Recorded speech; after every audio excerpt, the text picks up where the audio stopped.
What's good, everyone? What's good, everyone? I'm just really irritated right now. I'm really irritated, so it might be one of those videos. It might be one of those fucking videos. I don't know what it is. Like during the daytime, I get really fucking irritated. Once the night comes, I feel more relaxed and chill. It's like I don't know. I don't know. It just I'm not gonna get too much into it. That's another thing. I'm not getting too deep into anything no more. There's no reason for me to get deep into anything no more on this page. Like the only reason I was getting deep it was all for egotistical reasons. I really don't give a fuck about waking niggas up. Ain't nobody fuck everybody knows what they gotta do. Ain't nobody teaching shit. It was all ego, really. And most people who teaching shit for the most part, I'm not gonna say everyone, they just teaching because they at their ego or they feel that they wanna be like something. It ain't like for anything really. It really ain't for anything. So I'm not really gonna go too deep into anything really no more on this page. And you guys see my title. Like this, my title's about how most people who complain ain't shit. And then a lot of you guys may say, well, you complain. Well, I at least have solutions. I implement solutions and I tell you guys solutions. And if I have a problem, um, like I do something about it. Like plain and simple. And I like one thing I do respect though, like because one you have two types of people on the internet. You have people who bitch and complain about their problems and they don't do nothing about it, and you have people who bitch and complain about their problems and they do something about it. Two types of people on the internet. People who bitch about their problems and don't do shit about it, that's 99% of people on the internet. These people aren't victims. These are the type of people who like one thing I hate is a person who they bitch about a problem, but when you have a solution and you implement it, they try to demonize you or talk shit about your solution. Like they'll complain that food's expensive, but then you'll be like, well, I steal food. This is an example. I steal food so I can save money. Oh, you're wrong for stealing food. I'm not saying it's right to steal food, but if you say I'm wrong for stealing food, what's your solution to be able to afford food or not complain about food? When you tell them to go open a business, be an entrepreneur, go and invest or go and be a breatharian and fast so you don't need it. You tell them something that isn't illegal, then they'll sit there and talk shit and be like, well, I can't do that. So this leaves an individual, all they do is bitch and complain. And like these people, they subconsciously like to suffer. So they bitch and complain and they don't have a solution. But when you present him with the solution, good or bad, all they have is something negative to say about it. So this is why I say there's no victims, because everybody I see on the internet, they bitch and complain, but when you present them with the solution, they don't have anything positive or negative to say about the solution. So this is why I'm like, nigga, fuck everybody in this world. I hate people who are like, they like, you have all these people out here complaining about narcissism and narcissists and oh, this person's a narcissist and this person's a demon. Every single, like I'll say like 99% of people I see that complain about narcissists, these people are actually the narcissists. Or because you can't attract narcissists without you somehow having that energy within your field. If you're always talking about narcissists, if you're always talking about demons and people attacking you, then you obviously are a demon. You obviously need to be attacked. You obviously need to suffer. So this is why I'm like, most of the people that whine and complain are not victims. You gotta understand that.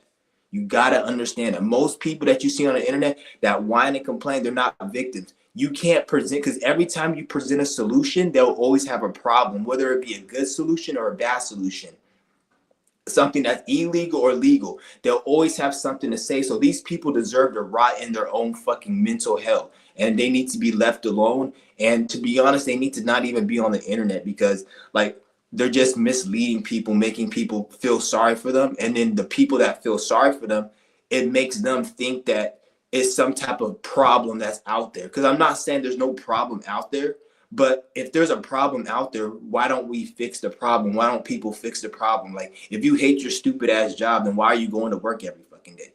dumbass. Well, I need to work there. Then you love then you love the job, idiot, because the job is keeping you in a position that you want to be in. Because if you quit the job, you'll say you'll be homeless. But then you say you hate the job. Then fucking idiot, you love the job because it's keeping you from not being homeless. You dumbass. Make up your fucking mind. This is why I fucking hate people, man. They're so retarded. They don't find a solution to fix their problem. They just complain like it's a problem. Because most people, they're not suffering. When you have a knife in your fucking throat and you're fighting for your life, you're suffering. You're in fight or flight. You're like, oh my goodness, I'm gonna die. You know those situations that are traumatic and you suffering and you starving to death, or you have a knife in your neck, or you about like a serious situation, or you just seen some horrendous shit. That's suffering. Most people who wake up in the morning, they go to work and they have to clock in and they gotta come home and then they gotta go. Oh, I have nothing to do. My life is like this. I don't know what I got to go to work and clock. Like, shut the fuck up, nigga. You're not suffering. Because if you're really suffering, you wouldn't even be on YouTube making videos because you'll be so traumatized dealing with that issue. A lot of people, they're like, actually, they like complaining. They like the situation they're in. If you really look at it, like, because what it is they're in, their situation isn't that bad. Like most people, especially if you live in a Western country, you're not really suffering. You actually are like, you're just in a position you don't like. There's a difference between suffering and just being in a position you don't like. Most people, they try to act like, oh, the economy's so bad. They're gonna shut the fuck up, nigga. Your ass will be starving. You'll be having to fucking drain water from the dirty ass fucking mud puddles and try to filter that. You'll be going through so much shit if you're really suffering, motherfucker. Especially with all these fat asses out here complaining how they can't afford food. Bitch, how you ass fucking over 300 pounds? How's your BFF a goddamn refrigerator? You talk about you can't afford food and you're honey stuff. Like, bitch, shut the fuck up. Your stomach is full. Shut the fuck up, stupid ass bitch. So, like, everyone, nobody's really suffering. Everybody's just in a state of being. Because if you're really suffering, that's called trauma. And when you're going through trauma, then your brain is like in flight or fight. Most people, their brain is not in flight or fight. They're just going through a situation they just don't like, and then they go on YouTube and then they find people to connect with who are going through similar situations. And once they do that, it actually makes them feel good about them suffering, because when they wake up in the morning and they go and they have to do the shit that they don't like, that they say is suffering, they think subconsciously like, at least there's other people that I can connect with on my channel that are going through what I'm going through. So it makes them feel better about being complacent, because when you actually have to take action to better your life, then you end up in a space where you're in like hermit mode. Nobody can help you because there's very few people in that space where they're actually taking actions to better their life. So you can't relate to nobody and it feels like you're isolated. So you don't see people in that state, because that's actually the trauma. It's more traumatizing to better your situation than to actually be staying in your situation for the most part.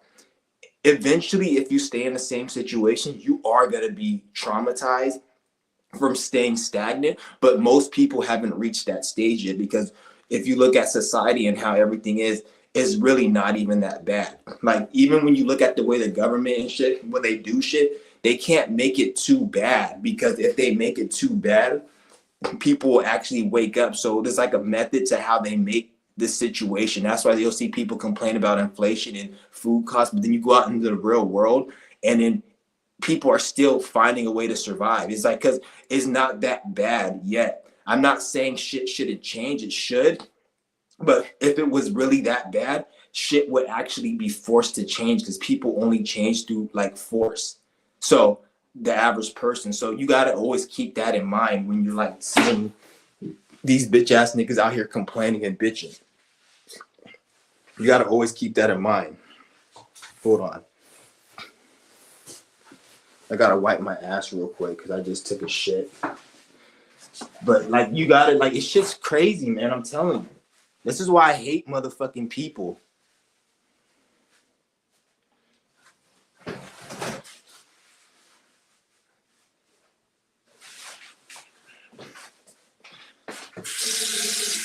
Like, this shit's fucking crazy.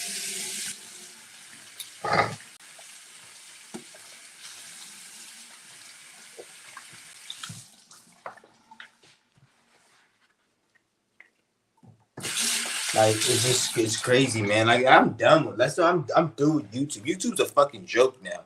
Like you're not if you're not if you're not a puppet for the Matrix, if you're not pushing an agenda, you're not gonna get any views on this. Anybody you see that's getting a lot of views on YouTube and they're monetized, they're actually a puppet for the Matrix. They're puppets. There's something that they're saying that's helping keep the consciousness of the people on a certain stagnated state. And if you are in that space for too long, you gotta what do they say? You gotta well, I don't like to quote what people say, but you're pretty much fuck around and something's gonna happen to you karmically because you're misleading people. So you don't want to really be in that space where you're actually like because there's a lot of when you see these people, there's this channel, I'm not gonna name anybody's channel, but there's this channel I was watching, and this bitch has like over 100,000 subscribers and she had like $100 donation, and the donation was by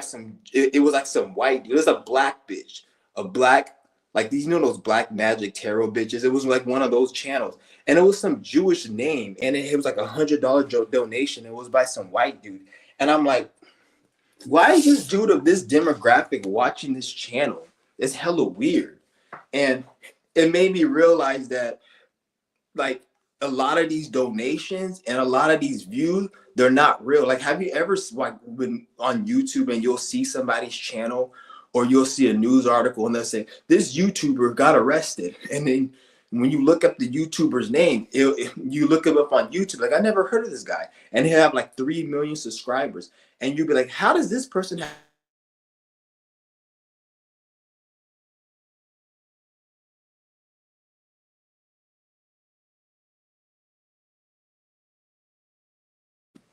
you'll see somebody like DJ Black Academics or Vlad TV, and they'll have around the same amount or even less subscribers, and everybody's heard about them. Is because they inflate certain numbers. So when you're like, I've never heard about this YouTuber before. How the fuck he has 3 million subscribers that I never heard of? It's because a lot of those are fake views or fake.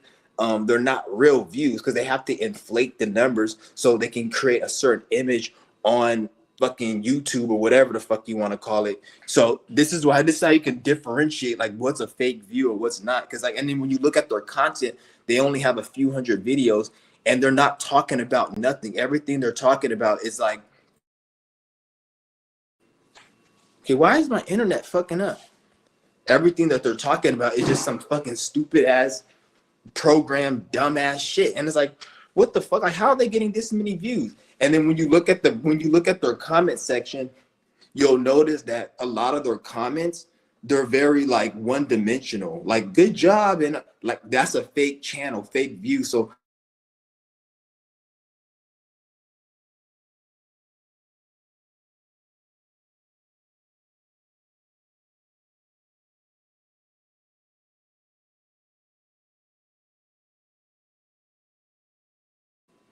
yeah, I don't know, something's going on with my YouTube, my fucking channel, but they have to like inflate the numbers to make you think this shit is legit, but it's really not. I don't know what's going on. So this is what I'm telling you guys, like just be on the lookout for all this shit.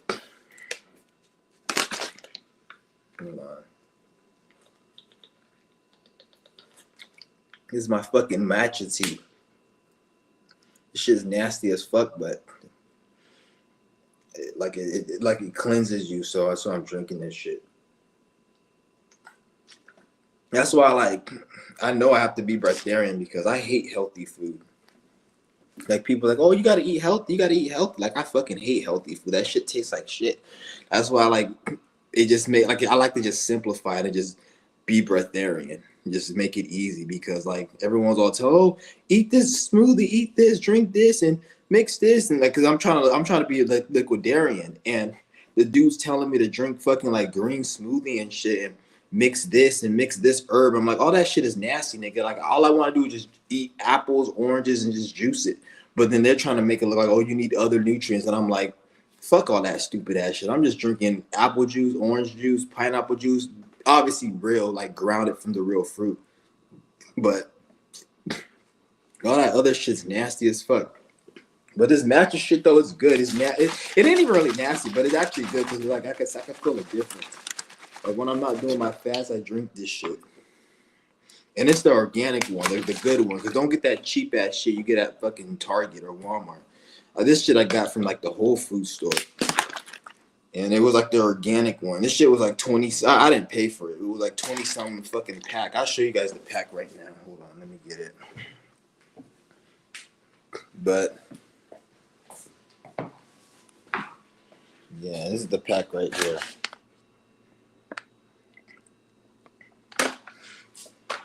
That's the pack right here. Get the fuck out of here.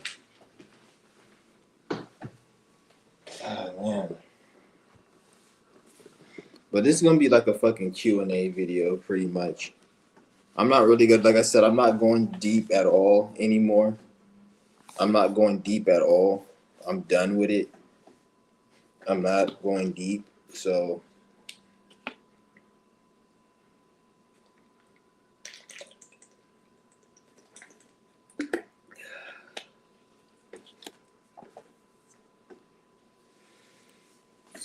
pretty much I'm through because I just can't take this. Is why I haven't even been making videos lately because it's fucking retarded. Like this shit is dumb.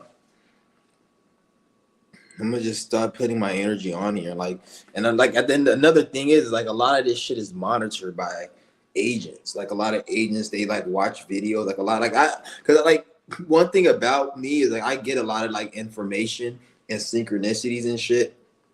So like I know things in the forefront, like before I can see, because my like you know like what they call higher self, it pretty much knows because everything is happening to you, you already know. So once you're able to tap in, there's certain things that the ego mind may not readily see, but it's happening to you. So like a lot of like people are watching, there's agents that watch my channel because like I'm like been connected with other channels who they're watching. So like somehow they've found my channel and they've been watching my shit. And so it's like, and to be honest, I actually think my channel, they've been watching my shit because I had videos from like back in 2013, 14, and those channels was deleted, but those videos are still up. So like those videos are still in the database. So like they've been watching my shit from then until now. So like, so this is why I don't like to really speak about a lot of shit no more, because there's a lot of agents that are actually watching my channel. And I've gotten information. I've been like just weird, just things come to me. I'm not trying to be all like spiritual and all these motherfuckers. Oh my god, like you see some bitches. Oh, I talk to the dead, or I talk to the dead. Like bitch, shut the fuck up, bitch. You just tapped into what everybody can tap into if they actually remove the energy. You ain't special, bitch. Talking about, oh, I talk to the spirit. Like bitch, just because you talk to some dead spirits doesn't mean like. First of all, a spirit, you are a spirit, bitch. So anybody telling that they talk to spirits like they somebody special, like they're fucking retarded because you are a spirit. So when somebody says I talk to a dead spirit, they're talking to a person who was in a body, but they don't have a body no more. So if you're talking to a dead spirit and you talk communicating with spirits, your grandma, or let's just say your fucking ugly ass fucking ex-wife or some stupid bitch ass nigga in the hood who got fucking killed, he's a fucking dead spirit. But when he was in a body, he was fucking retarded. When that stupid bitch, that stupid old white bitch who worked at customer service at Walmart, when she was in a body, she didn't know shit. She's a fucking idiot. So when she's dead and she's a spirit and you talking to her, does that make you more intelligent? No, it doesn't. You're just talking to a dead, stupid ass spirit. Obviously, there's some spirits who are more higher, who've left this body and ascended, who you can tap into. But most of them bitches ain't even talking to those spirits because those spirits don't want to have nothing to do with your stupid ass. You see what I'm saying? Like, it's like a person who's fucking a scholar of a whole bunch of esoteric information talking to a stupid, retarded, autistic person and debating him about what's right and how the mechanisms work of the universe. Like, they're not even going to talk to him about it because you're not on the level. So don't you think that's how spirits work? Why do you think a lot of these stupid African voodoo faggots who talk about, oh, African, I talk to these spirits, I talk to this, but yet they can't even tell you anything that's actually profound. They just tell you a bunch of programmed shit that's in a book because the spirits they're talking to are retarded. So this is why I say you guys got to make sure that you're not thinking that this is something more than what it is. Like, first of all, you're in a human body, so at that point you're not shit, and most of you niggas in a human body, you fucked up and you have to do this shit again. So you're not really, it's not, don't look at it like, I'm not saying it's a bad thing, because it's not bad, because we're here to experience and grow and evolve. But you ain't special just because you doing some shit, or you're at the end of the day, all of this shit that you think you special because you can do is supposed to be a tool that we use. So when we die, we can create a different body that isn't this piece of shit fucking human body. That's something better. And I'm not saying it's bad and feel like you're cursed because you're in a human body, because it's better to, it's like somebody who's complaining about living in a fucking, in a like shitty ass apartment or some shit. But it's like you could be living in a tent. So it's like, it's kind of like that. So be happy that at least you have the body and you're not in something else, or you're not like, you see what I'm saying? So still be grateful for what you're doing. But always remember, like, nigga, ain't none of this shit special. Like, nothing is really special in this reality. Ain't nothing really special at all. Most motherfuckers, they think they special. They think they somebody because they can do something, or ain't nothing special in this world. That's one thing I'm starting to realize. Like, nothing is special at all.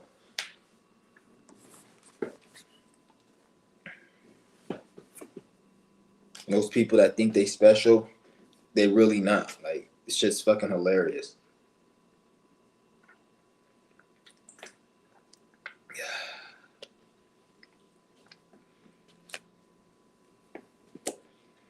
Yeah. Well, I gotta check my fucking my that class action.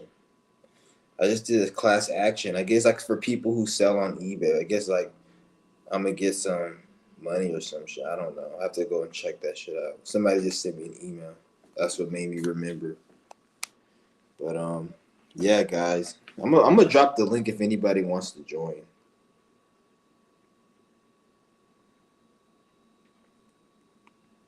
I'm gonna drop the link if anybody wants to join. I'm just chilling right now.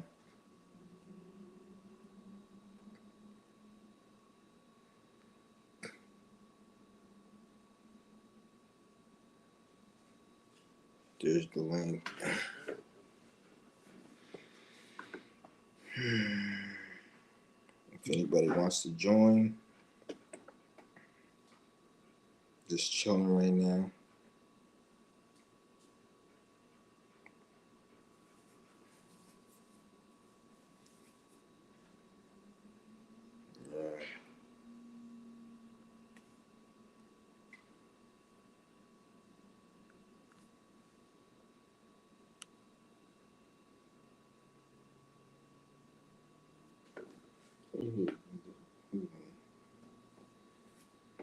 Yeah.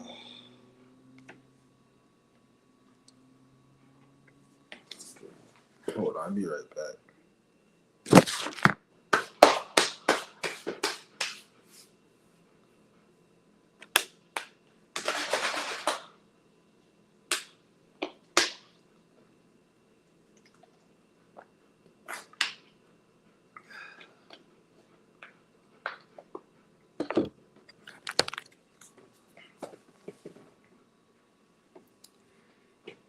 Yeah.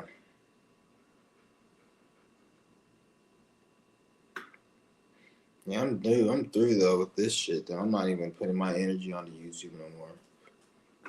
It's funny because like I say that, but in every, because when I do make a video and it looks like I am going back, it's not that I'm doing it purposely. It just, I'm so fucking intelligent and I'm so smart. So by default, sometimes I have to actually make an effort not to like go deep in, because I'm so intelligent and I'm so smart. So I have to make an effort to actually not go deep and shit. So sometimes I may slip up, but it is what it is.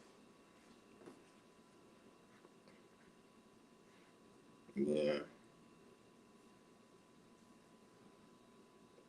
But I can tell though, I could see like we're going into a shift right now, because I'm seeing a lot of like the way, I don't know, like even like on YouTube, I could just see like a lot of people's content is like starting to switch up and change a lot. Like I can just see it like play out, like the content of most individuals, and a lot of you can just see what's like a lot of shit's going on. But one thing I'm starting to realize is there's a difference between reality and the internet.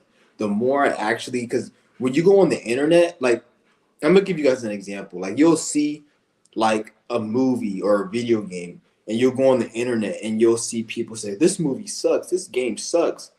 Like who's spending money on this? But then when you go into reality, you'll see the opposite. So this is why I tell you there's two types of realities. There's the internet and there's real life. Like you'll have a corporation or a video, like let's just say a video game.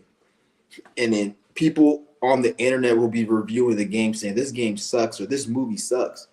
But then when you see like if you go into reality, that obviously can't be the case because why are they releasing shit? Like you'll see a lot of people say, who will pay for microtrans? You know how that in the games they have microtransactions where people pay for shit, and then you in real life, people must be paying for it because companies still do it year after year. But then on the internet, you'll have a group of people talking about, oh, who's paying for this? You got to be retarded. And then it will get a thousand likes. And you'll be thinking that the whole emotional sentiment of people is against it. But then when you actually look at reality, it's different. So this is why I say reality is different than than the internet. It's two different things.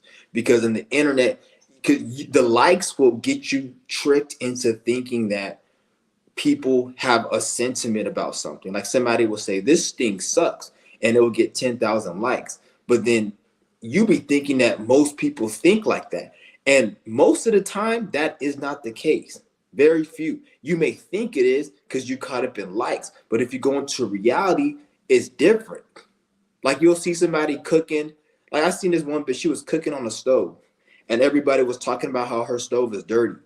And you'll be thinking like this bitch is dirty and this and that. But if you look at reality, the stove really was just a regular stove most people use. But since everybody's on the internet, everybody's judgmental, and there's a lot of bots and a lot of insecure people on the internet, you'll be thinking that, oh, her shit is dirty, which it probably is. But you got to understand, there's a certain type of person that goes on the internet. Most people who are in real life, who have real things to do, they're not on the internet, on Instagram, on posts, commenting, and that invested into it. So that's a small community compared to reality. This is why if you get caught up in this bullshit, you're gonna fuck around and you may have a good business idea, but then you go on the internet, you be thinking like, oh, it's not a good idea. Nobody's liking my shit. But then if you go into real life, like you'll have people complain about the economy. Oh, nobody's buying shit. Nobody's buying shit. The consumer spending is down, which okay, in some cases they're right, nobody's buying shit. But then when you really look at it, I have an eBay business. People are buying shit from me. People have money to buy shit. If you're on the internet, you're gonna be thinking everybody's broke, nobody has money, everybody's saving their money. And no, people are spending money. Go to the Porsche dealership. There's people in there who buy Porsches every day. Go to the grocery store. I see people at Whole Foods who got a whole cart full of food. People have money. How could they not? How can you say people don't have money if money is number one printed? And if nobody has money, why don't they have money? Because they say it's going to bills. So if money is going to bills, that means you're giving your money to somebody else. So somebody always has your money. So if you want to say, I don't have money because I have bills and I have expenses. Well, every time you pay a bill and you pay an expense, your money is going to somebody else's pocket. So they got your money. So people still have money, dummy. The fuck? Like it can never be a way where people don't have money. You pay AT&T every month. You pay your car note every month. So your good car note company has money. AT&T has your money. So somebody has money. It's not like everyone's broke. That don't make fucking sense. Somebody has money.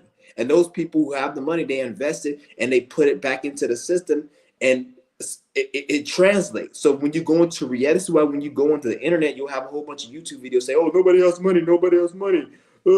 Everyone's broke and shit. I'm not saying people don't, and there isn't like people spending less, but don't get caught up in just the internet. Because when I go into reality, I was at fucking Whole Foods or Sprouts the other day. That place is hella expensive compared to like other grocery stores. I seen this bitch with a whole like family with a whole cart of food of this expensive. I'm like, God, where the fuck they getting this money from? But I have to catch myself. Like, this is reality. This is not the internet. If you're on the internet all the time, you're gonna be thinking that everything is supposed to be this way. This is why I say get the fuck off the internet, because they're trying to create like a sentiment that everything is like this. And then when you go into reality and you see opposite, you'll turn into like, that's weird. How the fuck you'll be confused and shit? Where it's like, no, you should be confused when you're on the internet, because that's where they can create an emotional sentiment or create a narrative to make you think this is how life is supposed to be. This is why I say don't get caught up on the internet thinking that everything is the way it is. Because just because somebody will, because what it is, somebody will leave a comment and it'll get like 10,000 likes. And then a lot of those are fake. They can fake those likes, and you'll be thinking, oh, everybody thinks like this because it got 10,000 likes. But you got to understand, the internet is a very small world. Because look at it like this: who on the internet, anybody who's on the internet, looking at post after post, commenting, obviously they're not in real life because they're on the internet. Anybody who's in real life, they don't have time to be on the internet. You can't multitask. You that good. Like, you have to only be doing one thing at a time. So if you're out there living your life, you're not going to be on the internet looking at other shit, getting all that bullshit information. You're going to be doing real things. So somebody who's on the internet all the time, they're so used to seeing a fake reality of people, of them only showing you what they want to show you. So when they see a small, tiny flaw, this is why when you go on like Facebook and Instagram, somebody will be wearing a shirt and it'll be a little tiny dot stain.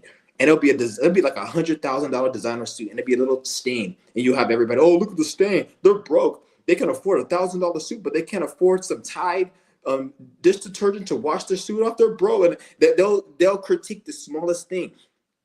Or it'd be like a fucking chef cooks a flambe meal, and then he pretty much let the fork touch the countertop a little bit. Oh, it's a dirty restaurant. You see how the fork touched the countertop? But then the dude cooked $1,000 flambe steak meal, and then it'll get 1,000 likes, and it'll make you thinking that this 5-star restaurant is like, you see how, like, that's what they do, because people are so miserable. They have to find a minor, tiny flaws to make themselves feel better, because they're on the internet. Anybody who's on the internet that long, they're very bored or they're very miserable. So they have to find the tiniest flaw to make themselves feel better. But they forget that the internet is a small section of reality, because anybody who's actually living a real fulfilling life isn't on the internet. They're actually the ones you're watching on the internet, or they're not even posting on the fucking internet. You see what I'm saying? Like, you guys got to understand. That's why I say the internet is a small world. Reality is different. You go into reality, people do things. They make mistakes. People are out here living. When you're in reality, you can't make everything perfect. But when you're on the internet, you can make everything perfect, because you're showing people what you want to see. So when somebody sees a flaw, which happens to everyone, they critique it more on the internet to make themselves feel better, because they're so used to always seeing perfect. But the shit they see as perfect is constructed. But when you go into reality, even those people that show you perfect, they're not going to show you their flaws. Because why would they? They're trying to, because the internet's about getting clout and making money and being inauthentic as possible so you can get clout and money. Because that's what people want to see, is inauthenticity. It's fake shit.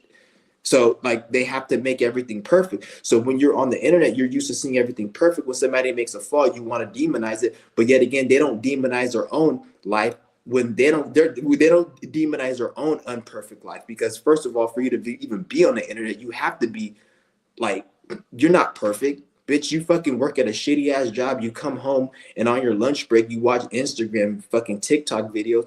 Bitch, you ain't perfect, but you have the audacity to complain about somebody who isn't perfect. Like, get the fuck out of here. Like, that's how retarded people are. That's why when I look at the internet now, I don't even look at it as the real world. It's a fake world. Because anybody that's on it everyone just has an opinion. And anybody who has an opinion, that's too, like, especially if you're voicing your opinion too much.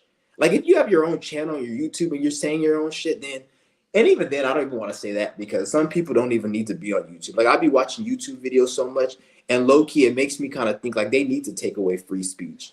But at the same time, who's going to take it away?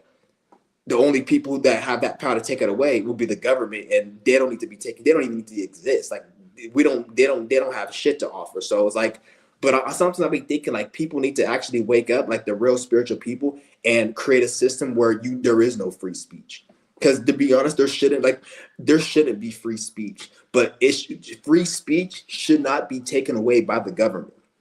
Free speech should be taken away by people who actually are real deep, esoteric, spiritual, and know how the world works, and we know what's going to fuck on. And we have a system that was created by us, and then we take away free speech. So if you ain't talking about anything that makes sense, you can't speak.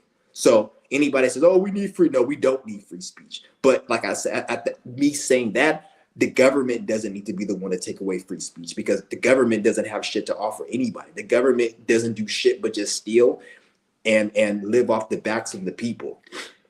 So why they who the fuck are they to be in a position to take away free speech if they don't even have shit to offer? The government doesn't work. The government doesn't produce. The government doesn't do nothing. The only thing the government does is manipulate people to work a shitty ass job and to pay these weak ass taxes so they can live off their backs and create laws and tell people what the fuck to do. That's the only thing the government does. They don't do shit. So they have no ability or anything to take away free speech. But there needs to be a system where actual people who matter, who have the righteous right mind to make this world better, they should be able to take away free speech. And if you're speaking some bullshit, which we determine, then you can't talk and you can get your tongue cut the fuck off. If you're talking about Jesus Christ, you're going to get your tongue cut the fuck off.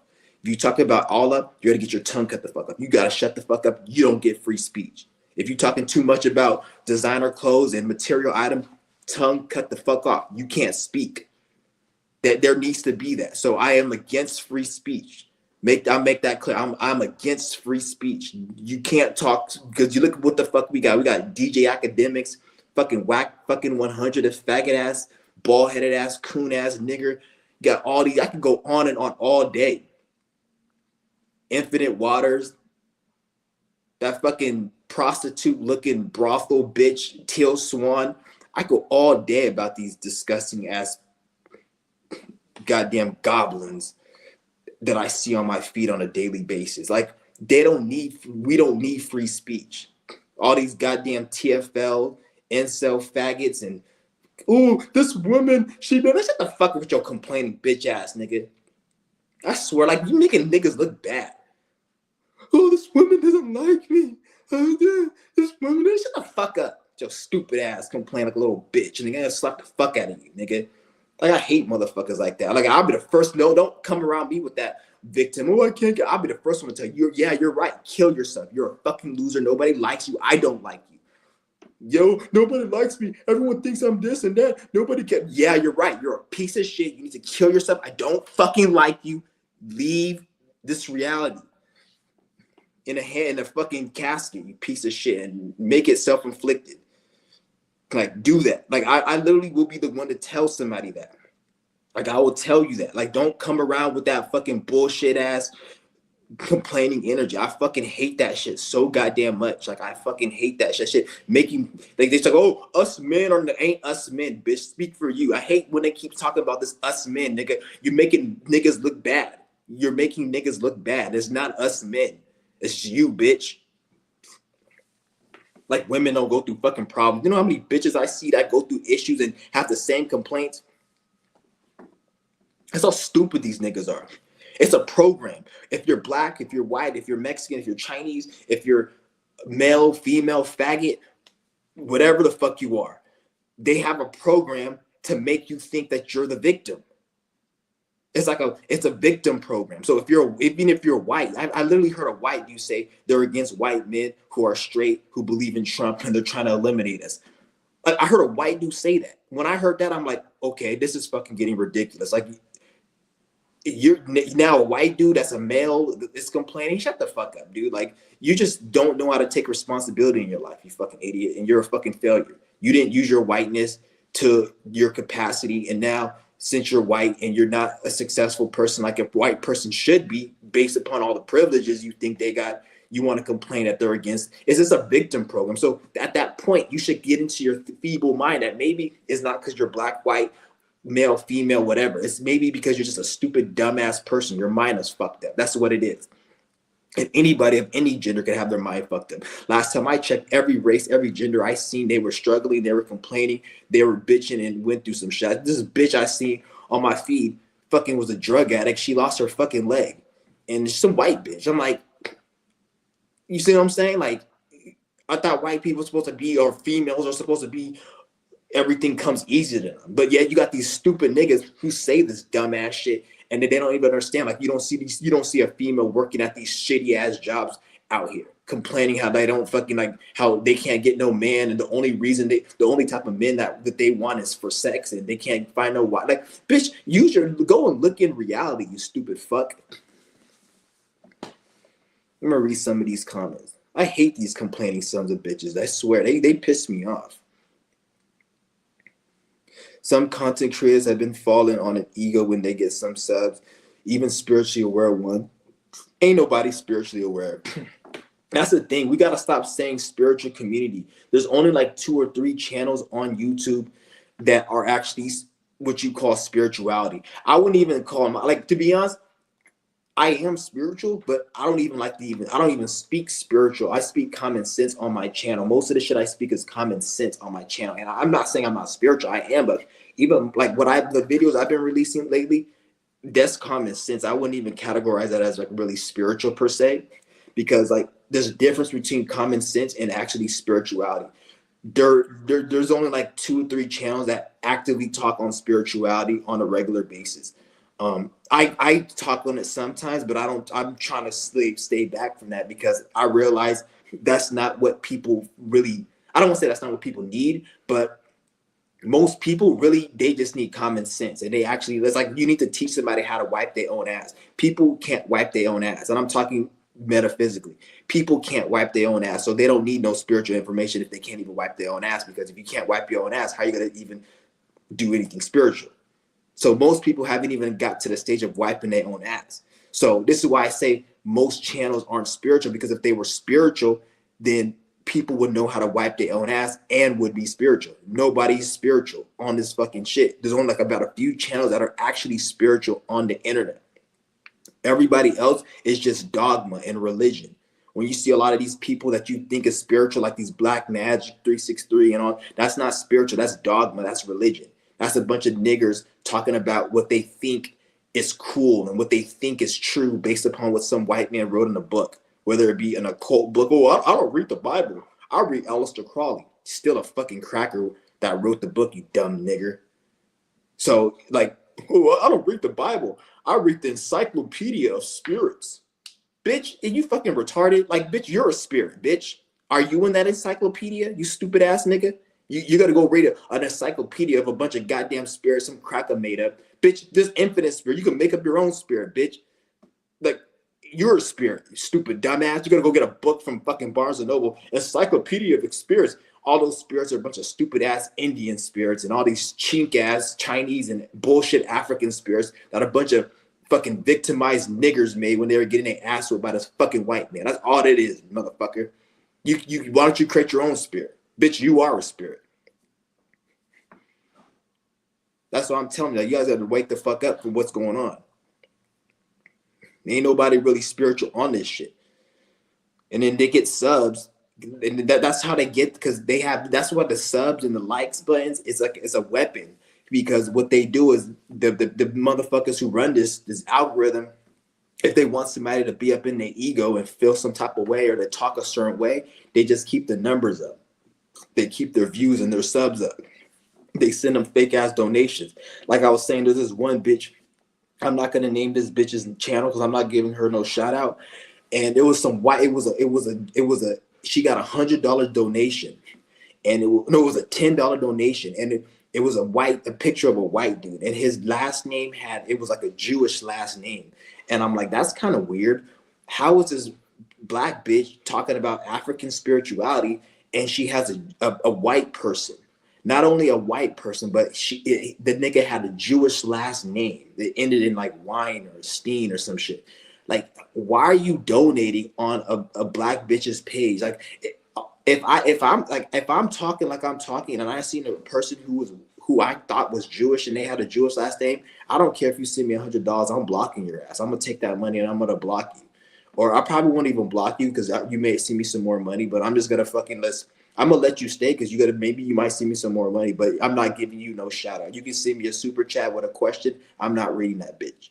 I'm gonna pretend like I didn't see it, but I won't block you because you might send me some more money. And if you don't send me no more money, then I'll probably just block you. But bitch, I'm not giving you no shout out. Like, she's like, oh, thank you. I'm like, bitch, you can't see this is a fucking an Asian, and she has like a high, like a, she's like one of her channel's been popping since like 2016 around that. So I can tell she's like one of the, she's one of those Bobby Hemmett niggers. You know those Bobby Hemmett niggers who talk about all this, like the niggers that fucking the Jewish people propped up, like Valentine, Bobby Hemmett. She's one of those. She's kind of in that category. So they propped up and promoted those niggas because they talk about shit that they talk about the white man, but they talk about the white man in a certain way that they like. This is why Bobby Hemmett, that stupid fat ass nigger, and fucking Bill Valentine, they're actually looked at as somebody other than a piece of shit within this community because they were propped up by the Jews. So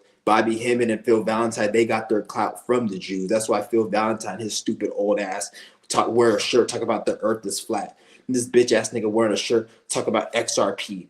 He's an agent. He's telling you to buy XRP. He's telling you the earth is flat. He wore it on his shirt and fucking, so he's a fucking agent. So he, even whether he knows it or not, he's an agent. They the same with Bobby Hemmett and shit, and a lot of those other niggas like Billy Carson, that stupid nigger. They're all fucking agents. So you gotta like keep that in mind when you see these niggas like on the page. Like, she's in that category. She's in that portal, that sphere, whatever the fuck you want to. She's in that. So I'm not gonna name her name, but so when I seen the little fucking the donation, she had like $100 donation and shit, and like a lot of those are fake donations. I'm gonna tell you, you guys may say I'm just bullshitting. There's this, you know how they have the whole scene of IRL streamers, and then they have that one nigga, cannot Kai Cenat, but the other nigga that show speed. That's like they call them IRL streamers. These are streamers who they just stream in real life and they don't talk about nothing but just stupid shit because they're just retarded. They don't have nothing to talk about because their consciousness is so low. So there was a streamer, it's a black nigga, and I guess I seen this shit on my feed. It's this black nigga, and he goes to like South Korea, Japan, and he harasses people and whatever. I wouldn't even say he harasses people because just living in Japan or South Korea is a harassment because those people are so fucking depressed and miserable because that society and culture sucks. So I wouldn't even say he's harassing them. He's just fucking just having fun and chilling. But he's doing shit that they want him to do, like acting a fool, just doing crazy shit. And I guess they got like this, I guess he's in jail or whatever. And then when you look at this nigga, he made a video, and I seen this shit, was on my feed. He's like, send me as much though. He's like, I'm on a crash out. This is what he said. I'm on a crash out mission. This is exactly what he said. Like, I'm on a crash out mission. If you guys want to see me crash out and do the most stupidest shit, send me donations. This nigga gets donations. Who do you think those donations are from? They're from the government. They're from the system. So this is why, like, because he did some crazy shit like a few months ago, and they say he was going to be spending years in jail, but yet this nigga's out. He's not in jail yet. And I'm like, I thought this nigga was going to jail. And he did something else recently, and this nigga's not, I guess they arrested him again. But I'm like, how the fuck is this nigga not in jail? I thought he was in jail. It's because he's like a puppet. So they released him, and they're going to eventually take his ass to jail permanently. That's what they're going to do permanent. They're going to take him to jail. But they're donating to him because he said, like, he doesn't know what he's doing, but he's anytime you see somebody who's getting a lot of clout and a lot of views, you got to understand that they're doing something, whether they know it or not. Most likely they don't know it, where they're able to tap into that energy field of like having the Jews and the Masons give them money and promote them. So this is why like he's getting a lot of views and he's getting a lot of money because what he's doing. And he probably doesn't know what he's doing is wrong, or he doesn't know what he's doing is like is attracting it. But the shit he's saying, they're donating because ain't nobody donating to that nigga. So that's an example of how they'll fund you to your own demise. Like all these people, they have a purpose. Even when you see all these like DJ academics, he has they donate, they fund him. How do you think these niggas get the money? It's not just from fucking YouTube. They get the money through donation. They get like a $60,000 check. Even Nature Boy, when he was out, they were donating to Nature Boy. There was a video, it was a live stream, and the nigga that he had a fucking he invited to his clan. I forgot that nigga's name. It was the one where his fucking baby died because he was a fucking retard and he's I don't know how the fuck whatever the fuck happened. It was that nigga, the one whose baby died.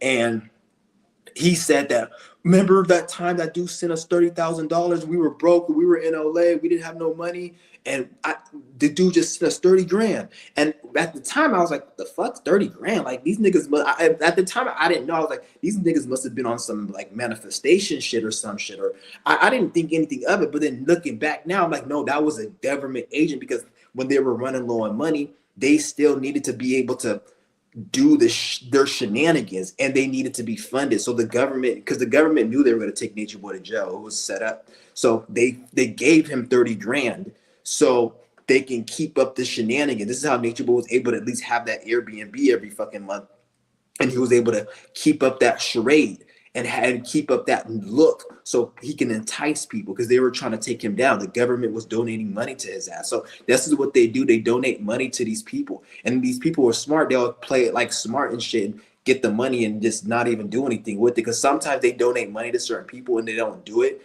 They don't do what they say and they stop giving them money and shit. But this is what I'm saying. Like when you see anybody, like even like DJ Academics, if DJ Academic was like, I don't want to talk about rappers every day. I want to talk about something that's actually going to help my people. You're going to see how he's going to get exposed for a bunch of pedophilia, a bunch of like rape cases. His numbers is going to go down. He won't even have his fucking studio no more or any of that. All those other, they're not going to have that. They're going to end up being attacked. Just like they did to the young Dirk dude. The Dirk, he knew he was going to jail. They already had a case on him.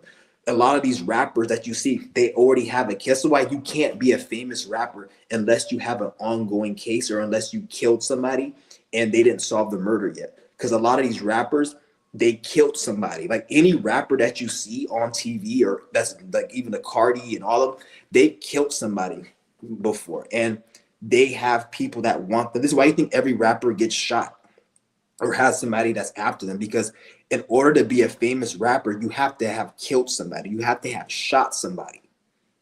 So, or you have to have done somebody dirty. So this gives the avenue. So the government or the federal hip hop police, they can either take you out by making you go to jail for that murder, by making them pull out a cold case and solve it and say, oh, he's a murderer. Or what they do is they'll set up a situation where the opposition, the op of that rapper who he killed, the hip hop police would do something where they'll set up a situation where he gets the drop on the rapper. So now the rapper is just chilling in his fucking in his studio or whatever, and then niggas come and shoot it up. It's like, how the fuck did he know I'm here? And then they'll tell you, oh, he dropped his location, but no, he did it. The hip hop police created a situation where he told like their opposition, and like they set it up. It's not like a white dude comes, oh, he's here. They set it up. They'll do some type of shit where it plays out like their hands are clean. And then now this rapper gets killed, like the Pop Smoke. They said, oh, he got killed because they dropped his location, where there was a situation that was set up where the location to be dropped. It wasn't just like it is a lot more to this shit. They be doing that shit. So this is why you can't even be a rapper unless you got some dirt on your name. So if they have to take you out because you start waking up, because they're giving you millions of dollars. So if you start taking the money and using it what it's not meant for, then they can just take you the fuck out. So this is why like all that shit is all fake. Even DJ Academics, the moment his ass starts waking the fuck up, they gotta start attacking his ass. That's why I say all these niggas out here getting knee deep. They're even doing it with Kai Cenat. They said some shit about him about pedophilia and he's gonna lose a Nike deal or some shit. Like I'm telling you shit, this shit's fucking crazy. Like you can't be popping on here without them having some type of dirt on your name, because they want to take you out. They have to be able to take you out. So I'm gonna read some more of these comments. These are facts. He's like Chill Swan. Yeah, that suicidal looking bitch. For sure gotta bully more, leave this reality. Laughing my fucking ass. What do you mean bully more? Oh yeah, I don't know, but yeah. But like, I know what you mean, like bully. I don't know what you mean by bully, but there ain't nothing like there's nothing wrong with the reality. Like I said, there's nothing wrong with the reality. There's nothing wrong with the world. There's something wrong with this fucking system. The system is the problem. Like I don't want you guys confused. Like, oh, I'm one of those people. Oh, I fucking hate this world. Ain't nothing wrong with this world. I'm not saying this world obviously has problems and issues. This reality has issues, but you gotta always remember that the issues ain't that bad. This reality, this world, all the bad things that happen, it ain't that bad. Once you start seeing things extremely bad, then that's something that's man-made, it's manufactured, it's not real. Always remember, it's not that bad. It's like somebody like stabbing you with a knife. It hurts, but when you twist it and put poison and salt on it, it's gonna be even more painful. And then you stab it, so that's manufactured. So it ain't life ain't that hard. Life ain't that bad. Once you start seeing extremely resistance and extreme hard, extreme bad, that's because it's fake. It's manufactured by some type of evil entity or energy, not entity, but an evil human being. That's a fucking human. Even though they want to say we're aliens, we're what the fuck? We're aliens or we're this or we're that. Bitch, you may look like an alien with your ugly Jewish ass, but you're not no fucking alien. You're not no fucking alien. Just because your ugly ass looks like a fucking alien, you look like Warren Buffett's fucking mother, that ugly ass, old ass bitch. Imagine how ugly that bitch is if that nigga look like that. Just because you look like that nigga don't mean you're an alien. Don't mean you're a reptilian.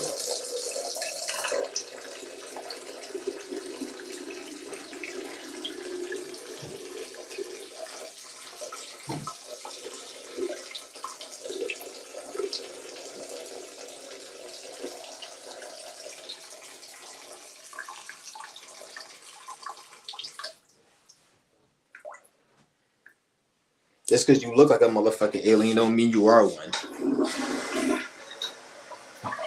Maybe that's the reason they gotta be in the fucking dark and they can't be seen because they look like fucking shit. It's not because like you guys think like, oh they can't be seen because it's private. No, they can't be seen because they look like fucking shit. That's what it is.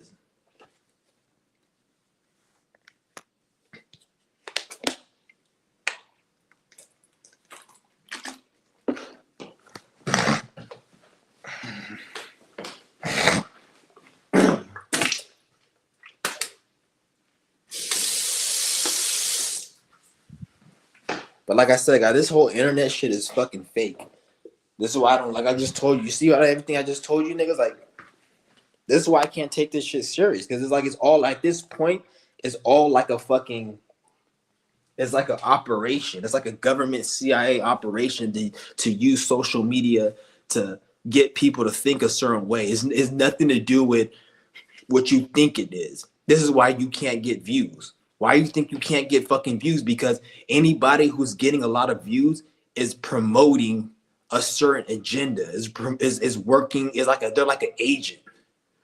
And you don't even want to be honest. You don't even want to be getting views unless they're authentic. Because depending on how deep you are, you're gonna get like something's gonna happen to you if you wake up. Like even like that 1090 Jake, that snitch ass nigga, that white dude that looks like a fucking lesbian dyke. Once he starts, once he starts like not doing what he's supposed to be doing, he's so knee deep, and they gave him so much money and clout that they're gonna end up having to put a scandal on him. This is where they have to do a scandal because scandals they mainly come from when you're a puppet. Because even like what they did with P Diddy, you may say, "Oh, it's fucked up," but then what about all the time? I'm not saying what they did with him was right because I'm not even. I don't even like to even. I don't even want to talk about this shit. I can give a fuck about it if it's good or bad. Like I don't even. But the reason they did what they did to him is because they gave him so much. They gave him a platform. They gave him so much energy. So once you start mingling in, it's like once you start mingling in with these people, then now they have a right to take you down. But if you get it on your own, they can't do the same shit. that they did if they helped you. This is why you don't want to get. This is why you don't want to get helped by them. You want to do it all authentically because now you're not in their.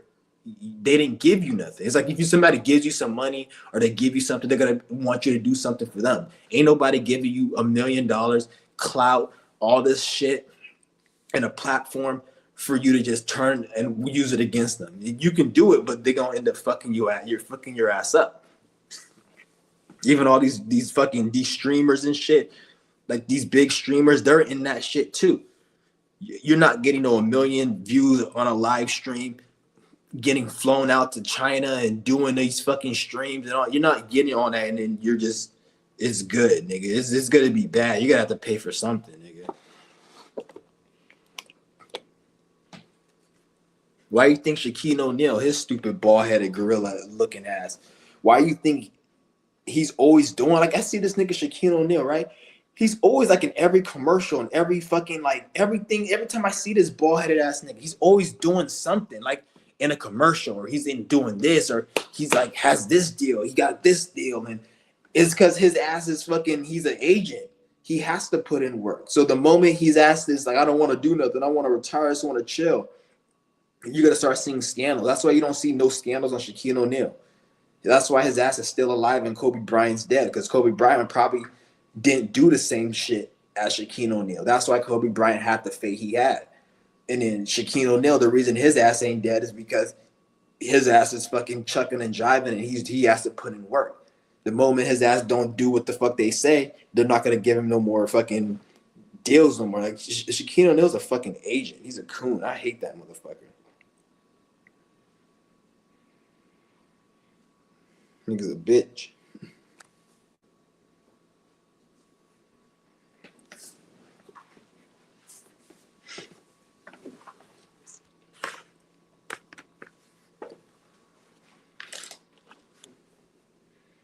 But I'm gonna drop the link again. Well, I already dropped the link. There's the link if anybody wants to join.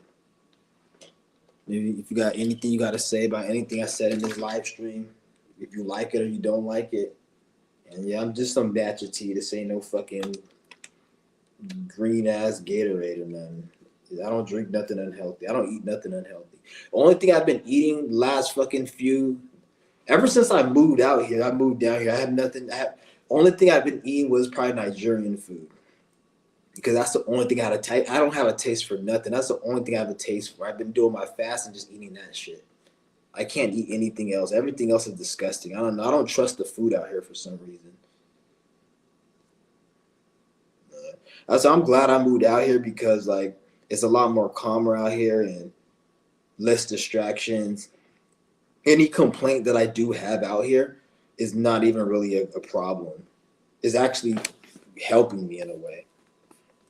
It's like a smoker that needs to quit smoking, move to a place where smoking is illegal, and he complains about it being illegal. It's like that's not really a complaint. Like that's actually good, but he's complaining because he wants to smoke still. But you shouldn't even be smoking. That's how my situation is. Like any complaint I have here is actually for my betterment. So this is the point. Even when I went to go get my oil change, like the oil, the place, because I go to a place called Midas. That's the only place I go to get my fucking car service. I don't go to no cheap ass hole in the wall Mexican joints or any of that shit because they fuck your shit up. They don't know what the fuck they're doing. I go to a real place. I don't care if I have to spend extra money.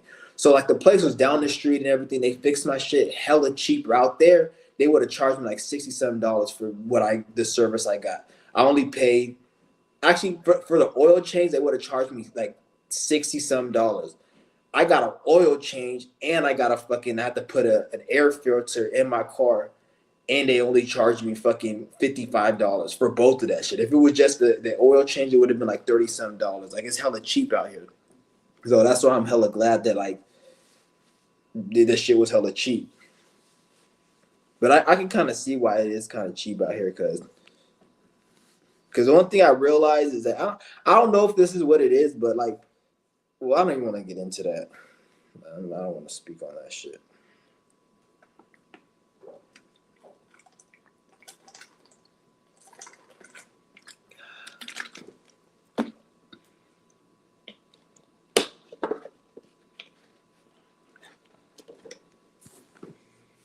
But But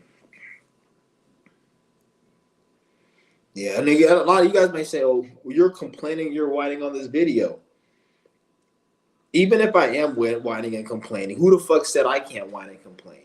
So like I said, I'm not gonna explain myself to you, nigga. You can think I'm whining and complaining all you want. It's not about me whining and complaining. It's about other motherfuckers whining and complaining, and I have a right to speak on that. How are you gonna sit there and tell me, "Oh, you're whining and complaining," and you're talking about other people whining and complaining? Bitch, you got people in government that tell you you're lazy for not working, but they've never worked a day in their life. They've just manipulated people to work. So you got a whole bunch of shit that does not make sense in this world, but then you want to say that what I'm doing doesn't make sense. If you have a problem about anything I do, bitch, look at your fucking government. You got fucking billionaires who fucking party on yachts all day and they chilling, and then you'll sit there and risk your life to stop a thief stealing a $10 candy bar. You fucking retard. Get your fucking priorities straight. You got dumbass people out here talking about, oh, Walmart, they're losing money. The stock is going down. Like, shut the fuck up, nigga. These motherfuckers is billionaires. Are you a billionaire? Even if Walmart lost $30 billion, they're still billionaires because their fucking whole stock portfolio and assets is worth well over a fucking $1 billion.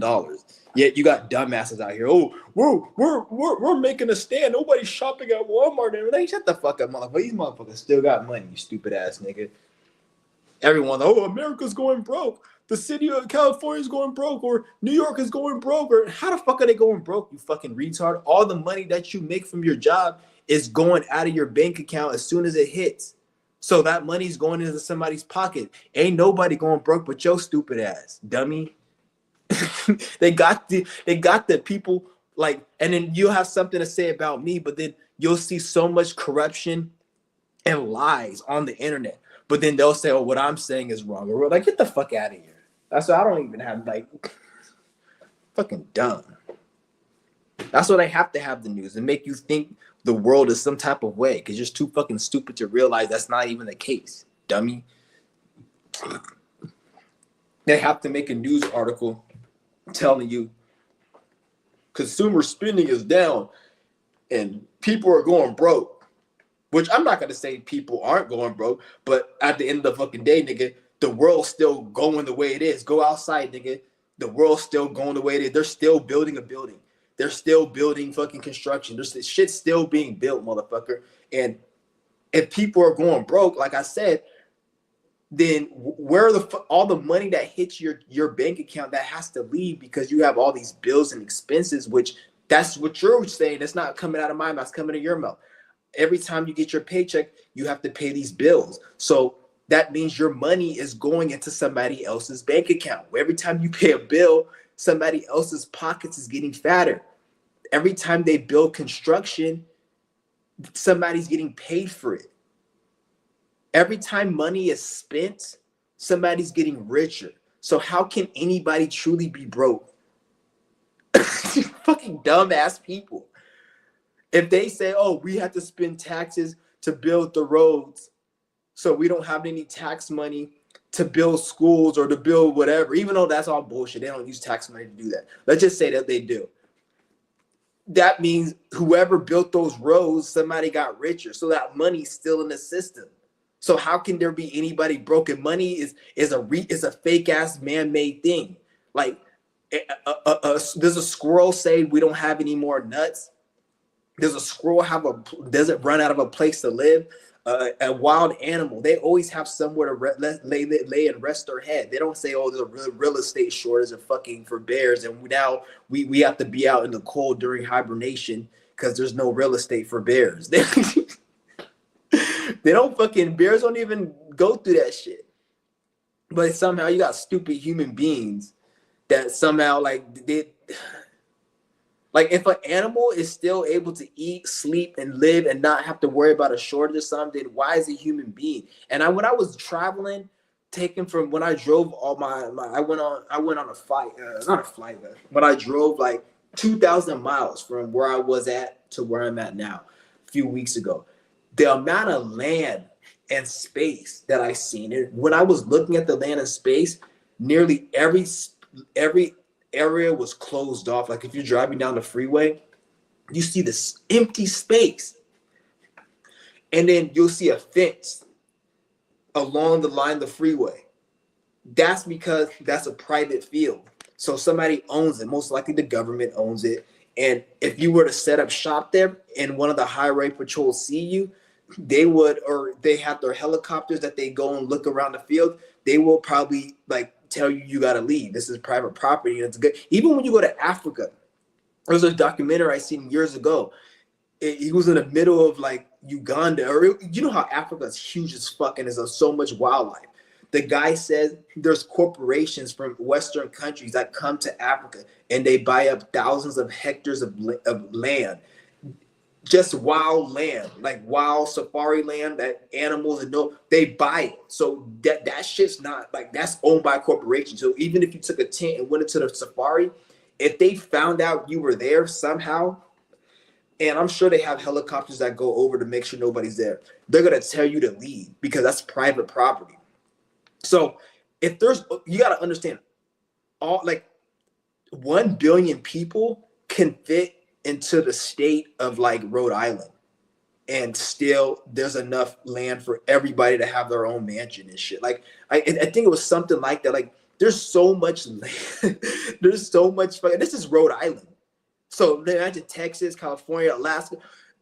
If you want to talk about resources, nigga, you stupid. Like even when you go and look at like the amount of like food, like they'll say, oh, there's an egg shortage because of the influenza.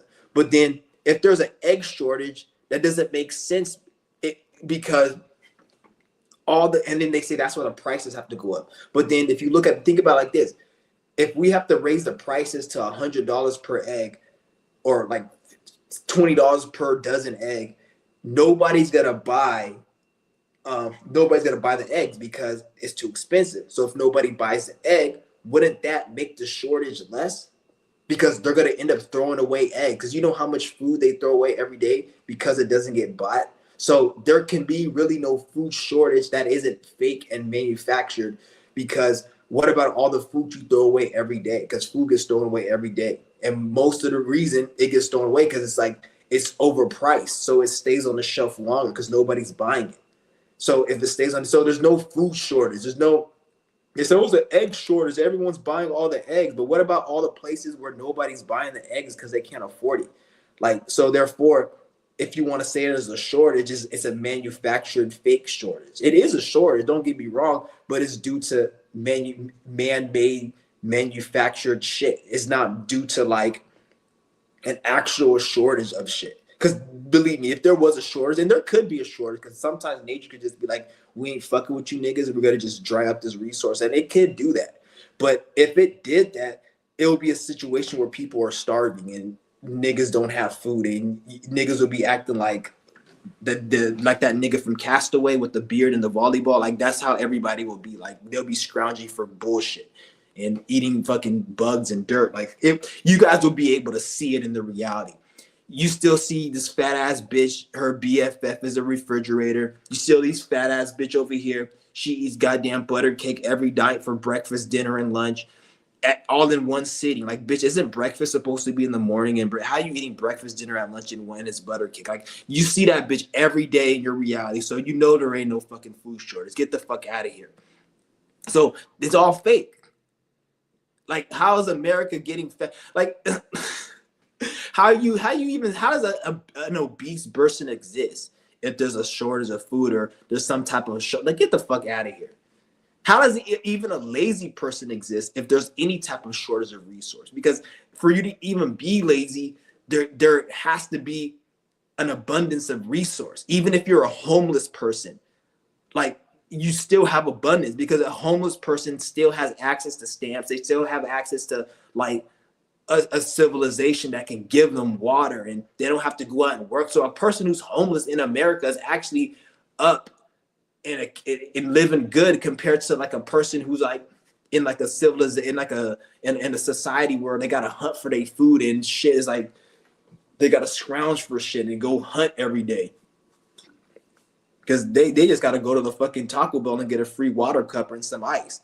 Or go to a goddamn somebody's water faucet. If you're really that desperate, go to somebody's house and just turn on a water faucet, fill up that. And I'm not saying like it's good, but it's like all this shit is just a lot of it is internet. I'm trying to tell you guys, a lot of this shit they just put on the internet. Because if it was real, you'd be able to go into reality and actually see it play out. You don't see any of this shit play out because it's all fake. I don't know why my shit's on the fucking ground. Oh goddamn! I gotta go take my fucking package in. God damn it.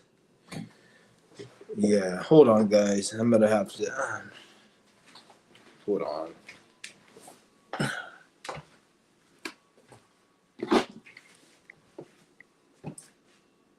The fuck is this?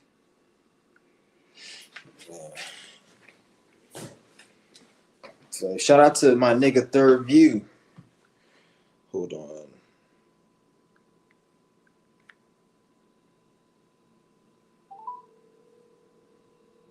Oh, somebody.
All right, my bad. I had to go.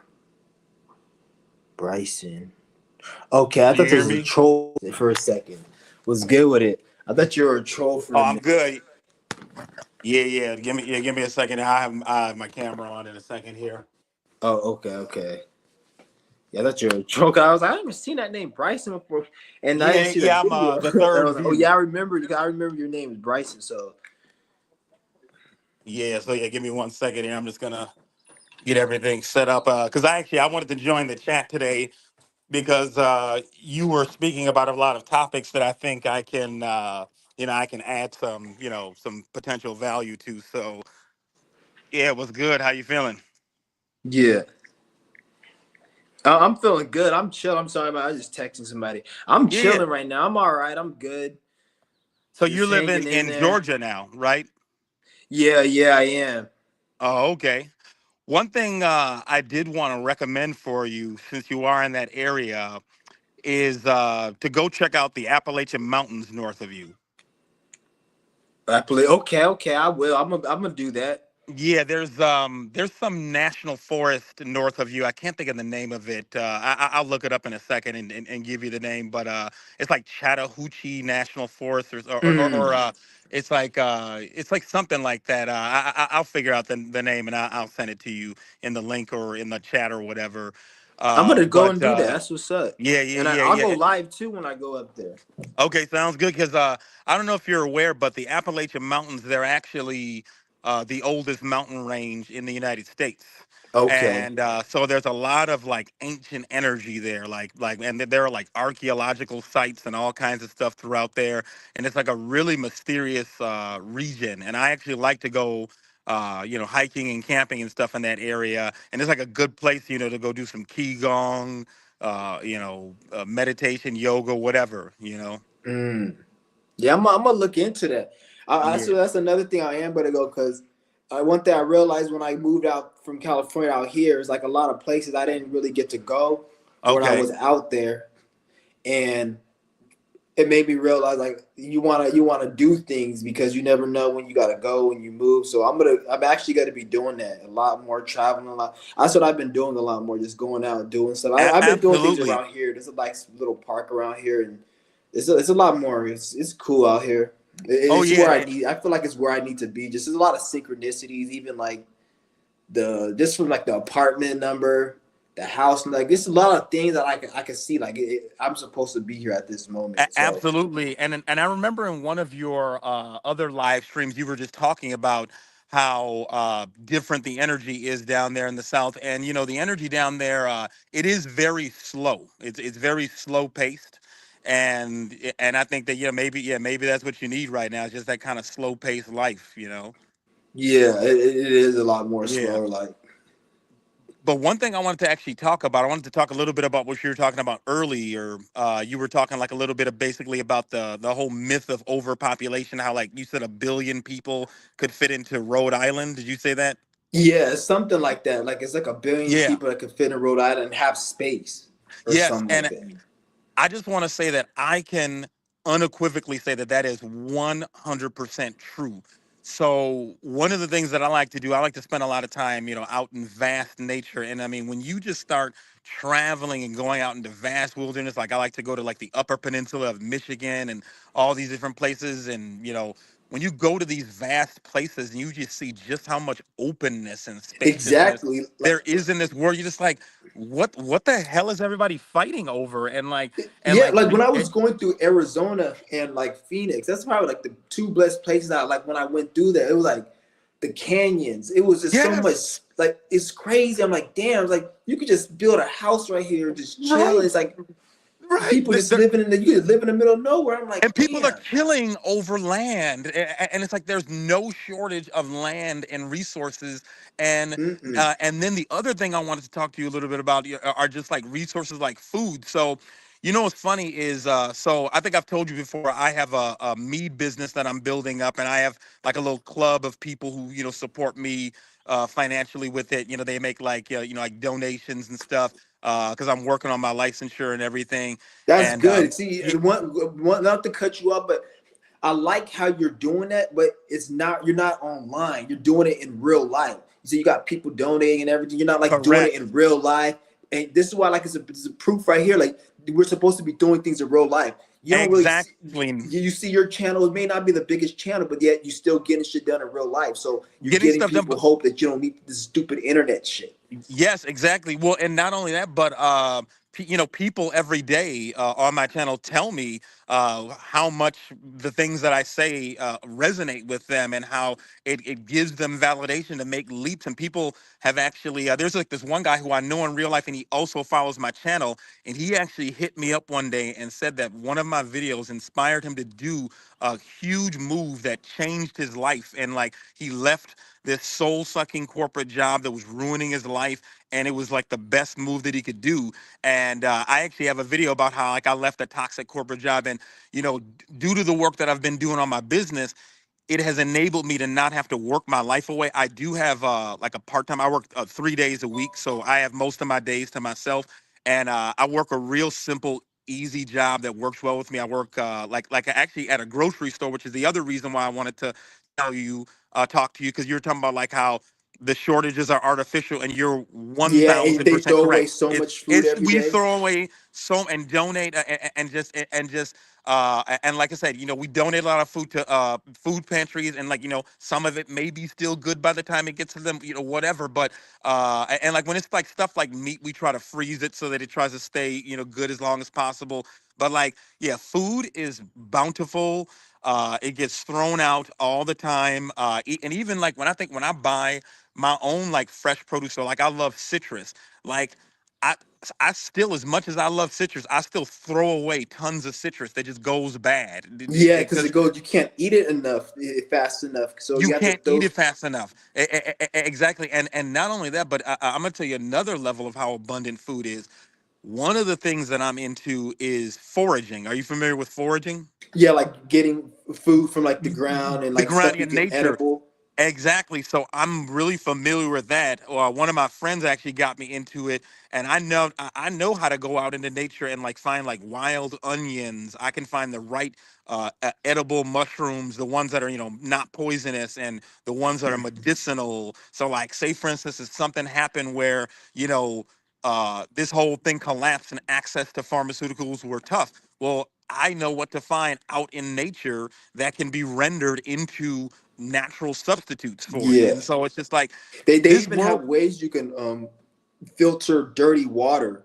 Yes. Like Yep. you get like muddy water and then create like some type of like mesh where it filters and it's like purified. I seen that. It's Yes. crazy. Yeah, you can do that. And yeah, and I mean, it's just like you one time said in one of your past videos that like you were like you can get out of any bullshit. You like said something like that, and you're right. And it's just like it's all about going within and realizing that you can come up with like infinite ways because like reality is not binary like we've been taught by this Yeah. education system and through media and these politics to like think of everything binary, and then people wonder why they live lives where they just feel like they're running in a circle, not living a good life, you know. That's why I like to say like don't when I that's why I get on people who always complain. I get on their case because they make just because somebody's going you may see somebody that's going through a problem and they're complaining and you may not be going through that problem or you may, and then you be thinking like, oh, there's no way out because look at them, they're complaining, but you got to look at it like, no, they're doing something wrong. Like just because you don't know how to fix a Right. toilet doesn't mean this guy doesn't know how to fix it. Exactly. And You just don't know how to fix toilets. So when you see somebody complaining and going through issues, that's that's not, don't look at the situation they're going through. Look at their mind and how are they even using their mind to get out of it. A lot of these people, if you see their subs in their daily life, they're not doing shit to get out of it. They're actually being a victim, and then when you present them solutions, they will complain and not take the solution because the solution has to do with doing something like out of their comfort zone. Because just because there's a exactly. solution to something doesn't mean it's Yes. easy. But people are looking for a quick fix, They and that's want why a a lot quick of people fix. get stuck.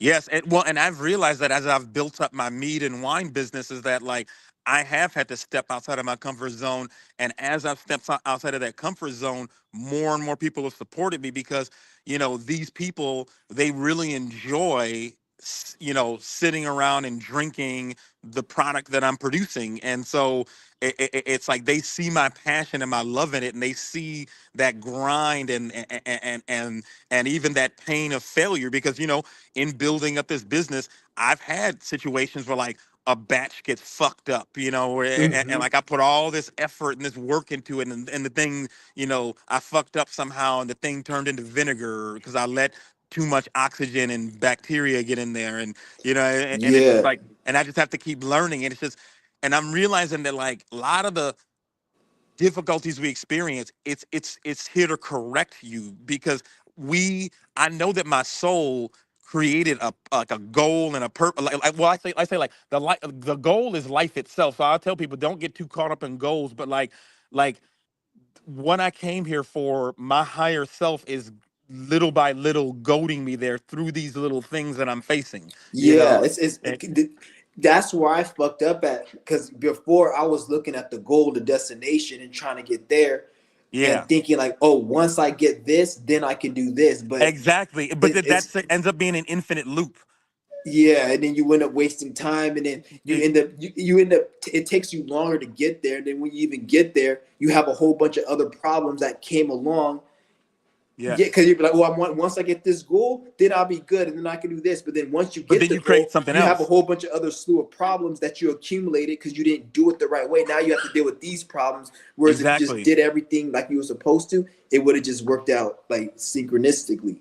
Exactly. Well, and that's why you have even these billionaires who are not satisfied. How you have these Mm-mm. billionaires, you think like, oh, they have everything, but yet they still can't stop. Like that, like they need that next thing. And I actually made a video titled "There Are No Goals in Life," and I basically kind of talk about this, and I talk about how our soul comes into this world with priorities. We have passions. So there are like things we want to come here and experience. And that's all we need to focus on. And then everything else works out. And we don't have to worry about believing that some specific target is going to be where our happiness lies. Like for instance, one of my things, so in my family, we have some land down in Mississippi, which is actually not that far from where you are in Georgia. Mm-hmm. And like there's this land I want to like do some stuff on, related to agriculture and stuff. And it's just like I've realized that like I need to not make it a goal, but just instead make it a priority and a passion. And I've noticed Yeah. that by doing that, things are coming into place. And so, it's just we got to just we got to just like you said, go with the flow and just let spirit speak to us. And that's why I've been getting into the qigong. And I appreciate you doing those qigong videos, because I have followed along. And it's like, I've been a martial artist my whole life, so I've always been in the Okay. activities of understanding the economies of energies in my body. Like I started out with karate. I've done boxing, Yeah, and the mixed qigong, martial it arts. makes your punches and your movements more swift and quicker as well. If you practice the qigong Yes, with the fighting stuff, so that's I've gonna help noticed you. that. I've noticed that because I've noticed that a lot of my martial arts moves, I've been maybe a little bit too intense, and just focusing too much on the pop and not on the delivery system of the pop. Because Mm-hmm. and the qigong slows me down enough to know, okay, this is how the energy transfers, and it's like, I've always been able to get that snap. And like throughout my life, well, when people have like held pads for me where I've punched or kicked it, they've actually always said I naturally have that good, like that snap, that pop. And Yeah, and now the qigong is helping me more efficiently deliver it, and I'm actually getting more torque into it, more yeah, power. because And you're utilizing more of that kinetic energy. Because it's not about exactly. using force; it's about like doing it in a certain way where the force it's more efficient. Like you want Exactly, to, because yeah, it's all about that torquing. And the way I look at it is, and this is useful information for anybody who is interested in like increasing their punching power. Because with the way shit is fucked up right now, you may end up having to get into a fight. And exactly. it's like I imagine that there is a like a rod going from the top of my head down through my body, and it's like you're pivoting like a cyclone around that eye. And so like when your right shoulder say is coming forward, your left is also going back, and then you're turning at the hips and you're putting your legs into it as well. And it's a full body motion, to really, deliver that maximum force. And yeah, and you were 100% right though about like recommending to the followers. Like definitely, if you can carry some extra protection, it's a good idea. Like for Exact, sure, I yeah. remember you said like a knife, a bear spray if you're The able to way get a I look, gun. the way I look at it, like it's about even if you're 200 pounds of muscle and you know how to fight karate, you still carry protection because it's like you really don't even really have to even go to that point unless you want to. But the way I look at it, like when you're out here doing what you're doing and somebody's coming to attack you, my first number one thing is to just diffuse the situation. I'm not gonna, why would Correct. I want to fight you and get my clothes dirty, possibly break a wrist or do anything fighting you? Even if I could, I'm gonna want to diffuse that to get you away. Because my thing is, I'm trying to get away. Unless I'm in a It's ring getting always better paid. to walk away. Yeah, and, Yeah, and, and you're not a coward for doing that. You're actually intelligent. exactly. Like it's not like I'm like if I'm in jail or prison or let's just say the person punches me and we got a scuffle. That's why I think fighting because you got to get back. Just it's like in the Yeah, moment. you got to But like defend if it's a yourself. Yeah, if situation somebody's somebody. coming to attack, I'm trying to like get you out of the area Yeah, and remove you from the situation because we all have a mission. And if you're yeah. in my way, I'm trying to go home safe. I'm not trying to sit there and deal with you. Like, there's no point. This because you like it's like you just because you muscle or you big doesn't mean that you have to just sit there and always fight because at the end of the day, you don't even know what somebody you could be muscular or somebody knows you fight. And that could actually put like because I remember I heard it was this prison documentary and some guys like it was a big dude in prison. He's like, people think just because I'm big that I could just prey on everyone. This is what he says. Like, No, but no, he's no, like, it's not I true. he's like, I have to watch out because some of the smaller dudes, they when they see my stature, they automatically go and get a knife and They're they gonna won't go even give me no harder. chance to fight because they Yes, know that I can beat them. So it's yes. like you gotta It's a double-edged sometimes you don't even sword. want to tell people like you know how to fight good or even if you're big, you may still want to have some type of defense because some people they be, oh, he's big. I'm not even gonna fight him. I'm gonna go and take it to that level. So it's like Yeah. at that point you don't know. You're 100% correct. Somebody actually told me one time that one of the things, because of the fact that I am a martial artist and everybody like, I sometimes will demonstrate, my shadow boxing and my speed.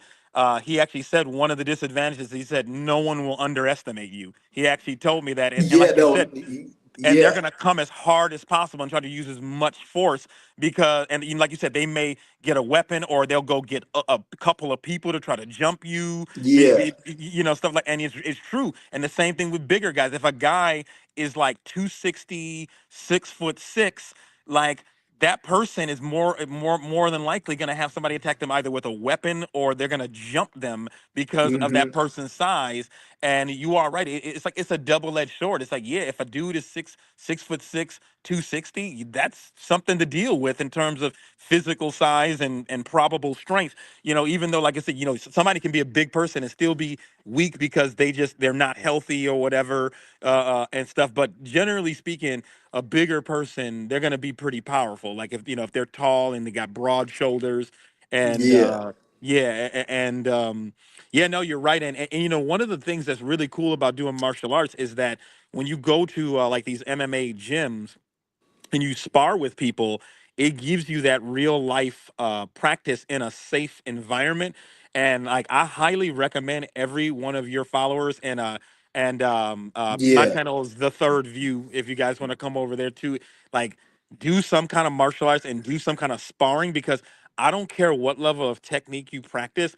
If you don't see what it feels like in a real life That, situation when someone's resisting, you're gonna get your ass whooped most likely. that's You how know? I like me. I'm the type of person where I will want like I'm gonna try that out. What you said, like go to like a sparring, and I want to fight somebody who's advanced. Like I'm the type Yes. of person that I want to fight the person. Like if I'm doing anything like learning a new skill, I always want to do the hardest level. Like so Yes. if I'm gonna do sprawling, I want to find somebody who's like who's advanced, and I'm like don't be easy on me, but and I'm gonna try my best to see if I can. So that's how I learn. So if I can fight somebody like that, I'll be able to be like, okay, this is what I need to do. And even just by observing and seeing how he reacts to my punches, I can learn from that. So like me fighting Exactly. somebody advanced and them going like their fullest on me, it will obviously within the sparring rules and stuff.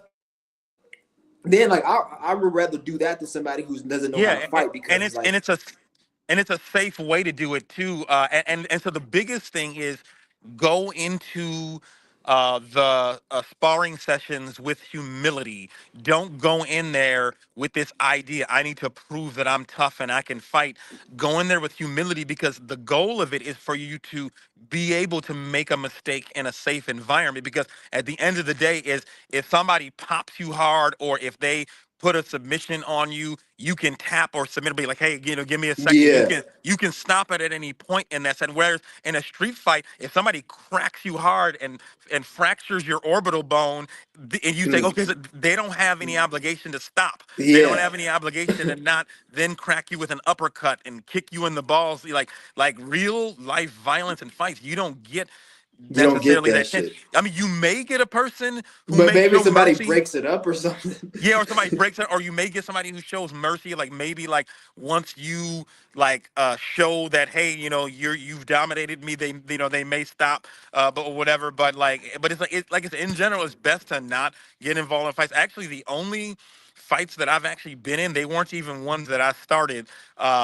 Like there were ones like people around me who were with my group got started, or like one time like this one friend of mine, her boyfriend was drunk and we were at this like lounge and he started beating her actually in front of me and like I got into like a fight in that situation and I Yeah, actually beat his ass and like I like fucking slammed like picked him up and like slammed him and I'm like I said, I'm not like even like trying to brag or anything. I'm I just saying feel like you. It was like out of instinct because you just it was seen just like somebody getting instinct and because like through I've my that training. happened to me before. I seen some dude was getting like his ass like was dude was I didn't like beat his ass or what I did. He was like punching the dude. I just pushed the dude away. I'm like, nigga, chill the fuck. Cause they were fighting. I was letting it go, but he punched him and he started punching him after the dude was down. Like he could have killed him, and I pushed the dude. Yeah. Like, it was just an instinct. I pushed the dude. I'm like, dude, chill the fuck out. And Yeah, then and like I've he was done able to stuff like get that up. before too. Yeah, somebody was on top of somebody beating it, and I just like grabbed the guy and like a double underhook from the back, and like the dude actually surrendered, and it was like, okay, cool. I was like, yeah, all right, yeah, cool, and like, yeah, it's crazy. Like violence is weird because Yeah, like when you're actually involved in it, it never plays out the way your fantasy thinks it is. Like we all have these like fantasies in our head about like what it's gonna be like when you're involved in a fight, but like when that shit happens for real, it's weird. And that's why I like tell everybody like if this shit collapses totally, like some people fear, it's gonna happen in a weird way to where it's just gonna be weird. You're not even gonna believe like how bizarre it is. And I also think it's gonna like kind of like happen not as shockingly as possible as people think, because like at the end of the day, no matter what's happening, we all have to go like do our daily lives, right? We have to all, clean our homes, wipe our ass, and just do yeah. normal daily stuff that we have to do. And like I remember just to like prove that, I remember I watched this video. It was of Germany after World War II, when like they had like obliterated these cities and like everything was blown up. And one of the most shocking things that I remember like noticing about this is the fact that even though everything around was obliterated, people were still just going about their daily lives, even in a ruined war zone. Like people were going in like buying, to like markets and stuff, buying food For and real, like like it's crazy you said that because I think it was a movie I seen, and it was like something like what they were like it was like World War II or some type of war, and there was like a starving children. They were starving. They were skinny as fuck, and down the street it was a fucking bakery shop, and yes, yeah, and it was operating, and then the owner of the bakery was just sitting there. He was a fat ass dude. So I think it was like a movie, but it was like they were reenacting real shit. And it was like he was like I guess like the soldiers or somebody who was trying to help the starving people, or they're like kids. He's like, we need your food. These people are starving. And the yeah, bakery owner was like, that's my food. You're gonna ruin my business. That's and he's like, and these kids is like about to starve to death and down the street. And then like his business is operating, and they're like letting him. And he's like, motherfuckers, like you don't give us this food, we're gonna just take it. And then they forced exactly. him They're to gonna give him. take it They went anyway. in there and grabbed it, and And then just yeah, fed the kids. This shit was yeah, crazy. and people who think like that, those are the people who don't realize the true abundance of this world, and they think selfishly. And then most likely after he did that, his business probably closed. Whereas when you see certain businesses that are generous during times of crisis, those businesses flourish. Like actually, there's this one brewery in Japan. It's like a Kyuchi Brewery. They make sake, and then they also make this really good craft beer called Hidachino Nest. And when this tsunami hit Japan, they shut down all their brewing operations and gave all their purified water away to people who needed purified water, because the water had got ruined and stuff from the Yeah. tsunami and stuff. And that business is flourishing now. And like I went out and like bought tons of their beer, and like I still to this day, and I tell anybody to go buy Hidachino Nest beer, if you drink Okay. beer. And like it's like If I was still I've noticed. drinking, I probably would try them out. Shit. Yeah, yeah, yeah. The more generous you are, the more this world actually really gives to you abundantly. And yet, and like you gotta let go of that scarcity mentality. This world is not scarce. Everything that you say about the engineer scarcity is 100% true. And Yeah, and a and lot we of these companies, they will. It's not even that their business will fail. It'll just be like they'll just take a small little hit. a So it's not small like, little oh, if hit. I, it's like, oh, I may not make 2 million this year. I may only make Yeah. nine hundred So thousand. And just because they don't want to make 900,000 instead of 2 million, they're gonna do some shady shit. I was like, it's not even like their business will fail if they give away something free, or if they yeah, make no, it like, won't. Yeah, so I'm not gonna name the company, but I work for one of the most profitable per square footage grocery stores. It's actually a well known quirky brand. You probably know it, yeah.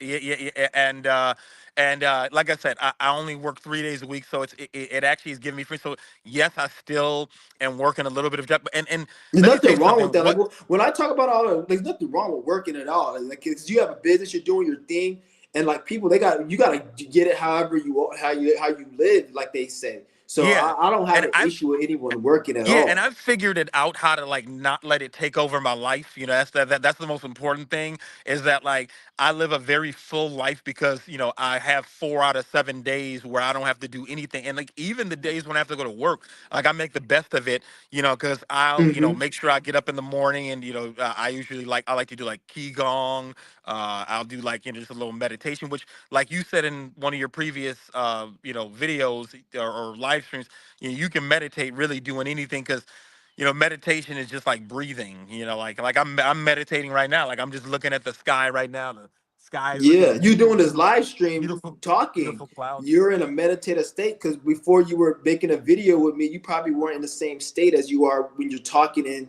so it's like we're all always in a meditative state. Life is meditative. Life is meditation, and that's what I want all of our followers to understand. And it's just you we don't have to worry about, like you said, how many followers our pages have because the right people are Yeah, watching what we're talking about, because this stuff is actually not for the masses. It's not for the people who just want to just watch all this brain rot material. And I even say, like, there's nothing wrong with engaging it. Like listen, if you have friends and family that like to watch sports, and it's okay to sit around and occasionally have some chicken wings with them, and you can be in yeah, a meditative state where you can be there not caring about the game at all, because the game, at the end of the day, the result of the game has no effect on your life, and you can just be there in a meditative state and just be present with it. yeah. It's all good. That's all you really got to do. It's like, Yeah. but And I think you even said another time, because I came on this line because I just want to bring up a lot of things that you said that have really resonated with me, and how you also talked about how life is really not that hard. Actually, it's actually even though we live in a very crude world, with a lot of crudeness in the way things are operated, like life is I really not think that hard. yeah, it really is. I feel like it's a mindset, and what people mistake is a lot of a lot of people have a lot of subconscious programming due to society, and that's what makes life hard because you're Yes. operating with those programs. It's like if you got if you got a cheap Windows XP computer and you're trying to run like a software that needs Windows 11, it's going to be hard for it to run the program. But it's Right. not that it's hard to run the program. It's just the computer chip or the components in it isn't up to date. So it's like you got to change your program in your mind, so therefore you make things easier. It's nothing like, because life can seem like it's hard, but it's not hard because of what is happening. It's hard because your mind is you haven't programmed your mind. You You are still haven't correct. let go of stuff.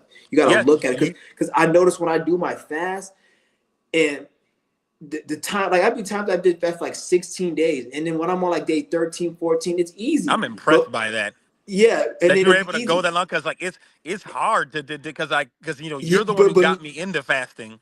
yeah, but what makes it the day, like, to be honest, like when I'm on like day 14 of a 20-day fast, that's easier at day 14 than when I'm at like day 2. When You're I'm at day right. 2, 3, it's hard as fuck. You're And right. it's because of my mind, because I'm hella wanting to end it. I'm just thinking like, 'cause you just start the fast, and because when you get to those higher number of days, you're so used to it, and then your mind is Exactly. programmed to be like, okay, I don't need food. But when you're like on day 2, 3, you like it's harder, but it's not that it's because of it's a mental thing. You want it to, Yes. The you're same so thing with used to eating, and you're getting into this routine, so it's like you want to eat because you just like, oh, I feel hungry. But it's like it's all a mind thing. You're right. The same thing happens with like no fap. Like after day 3 is easier. Like I remember, I think you commented on that meme I posted. Yeah, I actually posted that on Instagram too, and it actually Oh got like yeah, I see what it the got dude doing like the qigong or splits. something on the Yeah, mountain. yeah, and it says, yeah, when I haven't jacked off in over to porn in over a week. Yeah, yeah, that one actually got a decent amount of views on Instagram. Yeah, that's actually from the '80s movie Bloodsport with Jean Claude Van Damme. So Jean Okay, Claude Van Damme, he's the one who got me into martial arts. So not only is he in martial arts, but he also was into like qigong and tai chi and stuff. He did all that stuff, and. Yeah, he actually inspired me to get into martial, and just to show you how like like things that you think that are bad that happen to you, they can really set you on a path that can change your life. So what got me into martial arts was actually like an incident of like bullying. Like I was like around like I don't know 4 or 5 years old or something. I remember I was like at my grandma's house and I was walking over to this park and I had like this fake K-bar like military looking knife. It was like a Rambo knife. So like there was this 80s movie Rambo and I had like this fake plastic military knife and I'm walking down the street and I passed by this kid and I'm like, "Hey, how you doing?" And then the kid passes and he says, "So you was the one who stole my knife." And I'm like, "What?" I'm like confused as fuck because I'm like, "This is my knife that my mom bought me or whatever." So then he comes over and he tries to take my knife from me, and I had the blade, and so he had a better grip, and we were struggling, and then he punched me, and then he started walking away with my knife. And then the most bizarre part about it was after he starts walking away, he then says, "Take your stupid knife," and throws it back at me. It was just a weird incident. And Yeah, after that, that bullying incident, that's what made me want to learn how to fight. And then through getting into martial arts, it created this body awareness. And like, people, they look at me, I'm in earth age, I'm 43. And like people, they look at my body, they look at like how fit I am and stuff. And they don't like understand how I'm this fit and this strong, at this age. And I'm just like, it's all about that body awareness. And it's just like I said, these I realize like even things that you think are traumatic or scary, like those things you can transmute that energy, and I could live my life, saying, "Oh, that kid is a demon," or I could just be like, "Listen, no matter what he did, I transmuted that energy," and exactly. I Like a lot of the things I went through that pissed me off. Like it, like sometimes, like what I be doing, I be going through a situation, and I be like, it'd be something scary or something like annoying or something like it's like in an uncomfortable, like out of my comfort zone. I'll just think about a situation that I went through that pissed me the fuck off, and then that will motivate me to go and do that. Like there right, be so many times, like even like during my fast, I'll be wanting to end my fast sometimes, and I'll just think of a situation that pissed me off, or like a situation where I was in, where like it got me into fasting. Because what got me into fasting was like I almost was gonna, like, I was like a health issue where I went through. So I didn't, I was forced to do that. So then that's yes, what got me into it. If it wasn't for that, I probably wouldn't even be fasting. So yeah, I think sometimes when you look back at what like a negative situation that you went through, it can boost you and motivate you to yes, go like do something. Like that anger and that drive would just, I'm gonna go and do absolutely. this. Well, then, like for instance, like that BS that we went through in 2020 with like all those aggressive lockdowns and stuff, like even that I was able to transmute that into things that benefited me, like because of the fact that they shut down all these bars and stuff. I actually spent more time in nature, Yeah, and that's the thing. Like that's what you did. You use it for positive. Like me, I was a year. exactly. I did my 20. I did like 40 some day fast. I did 20. I was fasting like Yeah, crazy I during was that also doing time. like long ass no faps. Like I was like no fapping for like Exactly. 42 days. And, Like I was like it was crazy. Like yeah, it was and I remember I remember that during that time they were promoting people to watch Netflix and play video games yes, and porn too. and Remember porn. they made Pornhub Premium for free. Remember? Yeah, Yeah, they were like everything they stay were home and promoting, and jack off. everybody felt comfortable doing it. Like, oh, I Yes. could play video games. I could just spend my Yes. unemployment check. And then remember, That's that's when they ramped up a fast food delivery too. Remember they yeah, and it that was and cheaper. now you can finance your fast food deliveries now. You can finance DoorDash deliveries over 4 payments. That's crazy, That's not right. People are literally getting in debt to sit their asses at home and get some and it's McDonald's. unhealthy food. It's not Yeah, even like it's McDonald's healthy. delivered to their dude like and it's like yeah, and that's why like for me when I'm so like I'll do I try so like I don't always go on like the several like the day fast or whatever, but like I try to at least every day do somewhat of a fast. So even if I eat on the day, I try to wait until like the afternoon or something to eat, like Okay. to eat something, like even if I don't like fast the whole day, just to like give my body that extended period to heal, and everything. But it's just, where was I fucking going with this? But anyway, like, yeah, the 2020 thing, Yeah, like I spent time outdoors they were going crazy, and they were promoting people to promoting like jacking off. to play video game, to do this, and then now it's funny because fast forward. I remember 2021 they had the resignation, or like pretty much jobs were trying to hire people and nobody wanted to work. And Yeah. you could get like you could it was you they were giving a sign-on bonus. Like I've seen a thing back in 2021, you get a free iPhone just for working at McDonald's. They had like a Yeah, it was three thousand ridiculous. dollars Yeah. sign-on bonus. Yeah. And like Like literally. and then fast forward now, you see how the energy is different. It's like it's opposite. Now everybody, they probably regret not doing something in 2020 and not taking all these opportunities now And because yeah, and that was the time, to like take advantage of opportunities, because there was all kinds of crazy stuff going on. yeah, you could have Just made all money kinds. doing a People lot were, of shit. people were getting all kinds of government money, and like I said, and a lot of the government money is a distraction too. So that's what people have to understand. Like that dumb shit they're talking about right now, like the $5,000. Whatever. A lot of that stuff is distractions, because like you said before, like, who even created the idea that we even need money? You like where did that even come from? Yeah, because all money is human attention. Like, is really what it is. Yeah. Like, it's not even the dollar. So, like, people can just if people just knew how to project their attention, we wouldn't need money. Or let's just not even say we don't need money. Like, let's just say the money can be worth more. So all this Or at least that you don't inflation have to shit. work for a living. At least Yeah, there's some way where you just get XYZ amount of whatever money, and because, I mean, think about it. The banks. or if I want to build a house, why does a house have to be 300,000? Why can a house be 10,000? It still costs Exactly. money, but it's less money, and then we don't have to work as much for a house. Product Exactly. shouldn't be overpriced at Exactly. the But it's the minimum. financing that has made it that way. Like, so I know that everything I've experienced in life is for a reason. So I've worked in the financial industry before, like insurance, like I've worked in the insurance industry, and I've worked in dealing with like financing for like, auto, credit and different things. And it's just like the financial industry has totally messed.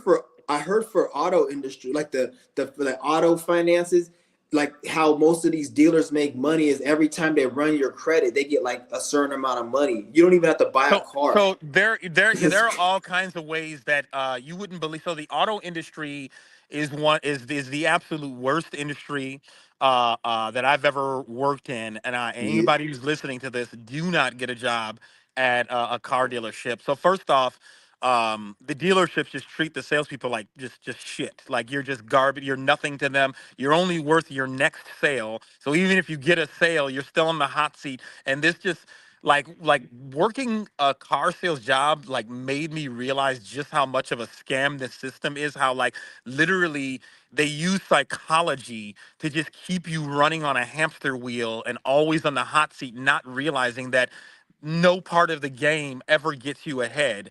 And it's just like, I know so many miserable people who've just been stuck in the car business for so many years, and it's just this endless loop. And yes, you do have moments where, you're in the money and you're doing really well and you're making, like that. Like, I know car salespeople who have really good months where they'll make $12,000, but then you have your slim months where you're barely getting by and only getting your they'll give you like this draw, which is like just some nothing amount of money, like 250 or $300 a week or something, and it's like usually a draw against your commission.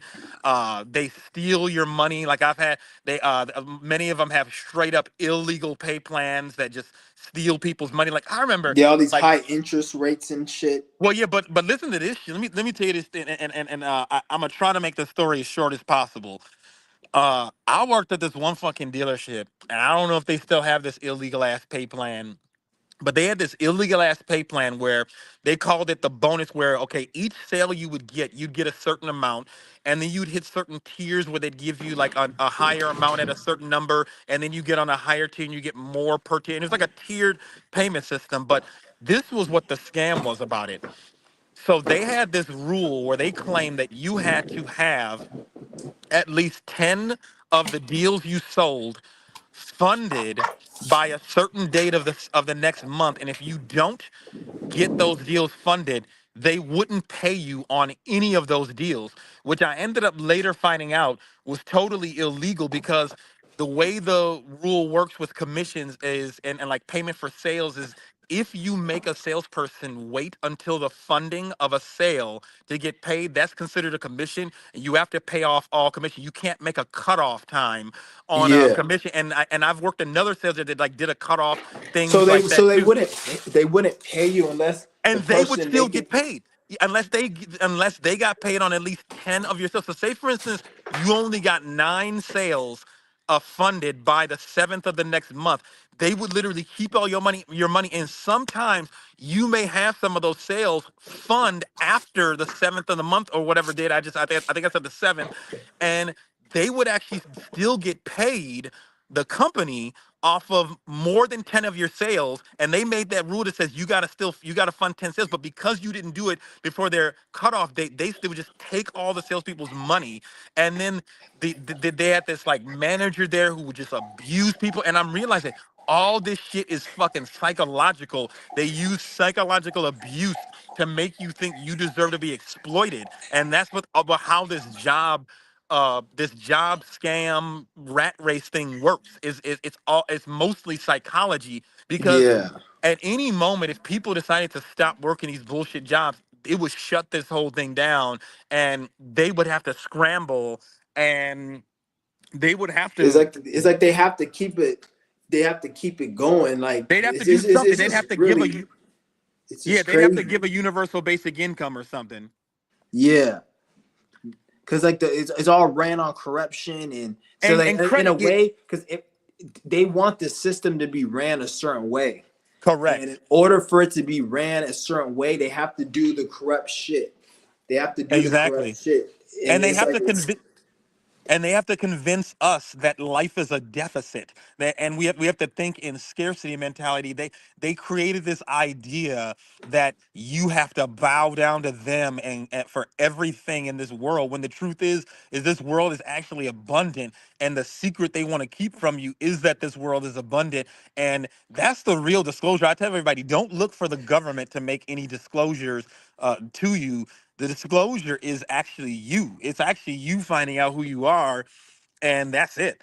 And yeah, and we don't have to give a fuck about any of this shit. And I tell people, like, don't waste your time voting. It's just a waste of time. I'm heading down to the basement every time. I'm just gonna go get some yeah. incense and burn some incense outside. Okay, okay. But yeah, It but no, this shit is crazy, and I'm glad I was able to get on your channel again today, and yeah. I'm I just heard I heard one time like somebody told me that at these dealerships like they don't even have to sell a car to make money. Like if somebody comes in there and they run their credit, and if they, let's say I want to go buy a car, they run my credit. I heard that just for them running my credit, they get like fucking a certain amount of money just for doing that. And then like just off that alone is how most of these dealerships make their money, off running people's credit and mm, doing other little things. yeah, It's not even, they don't even have to sell a car. They just do other little things and they get paid. Like, yeah, it's crazy. I was in the sales.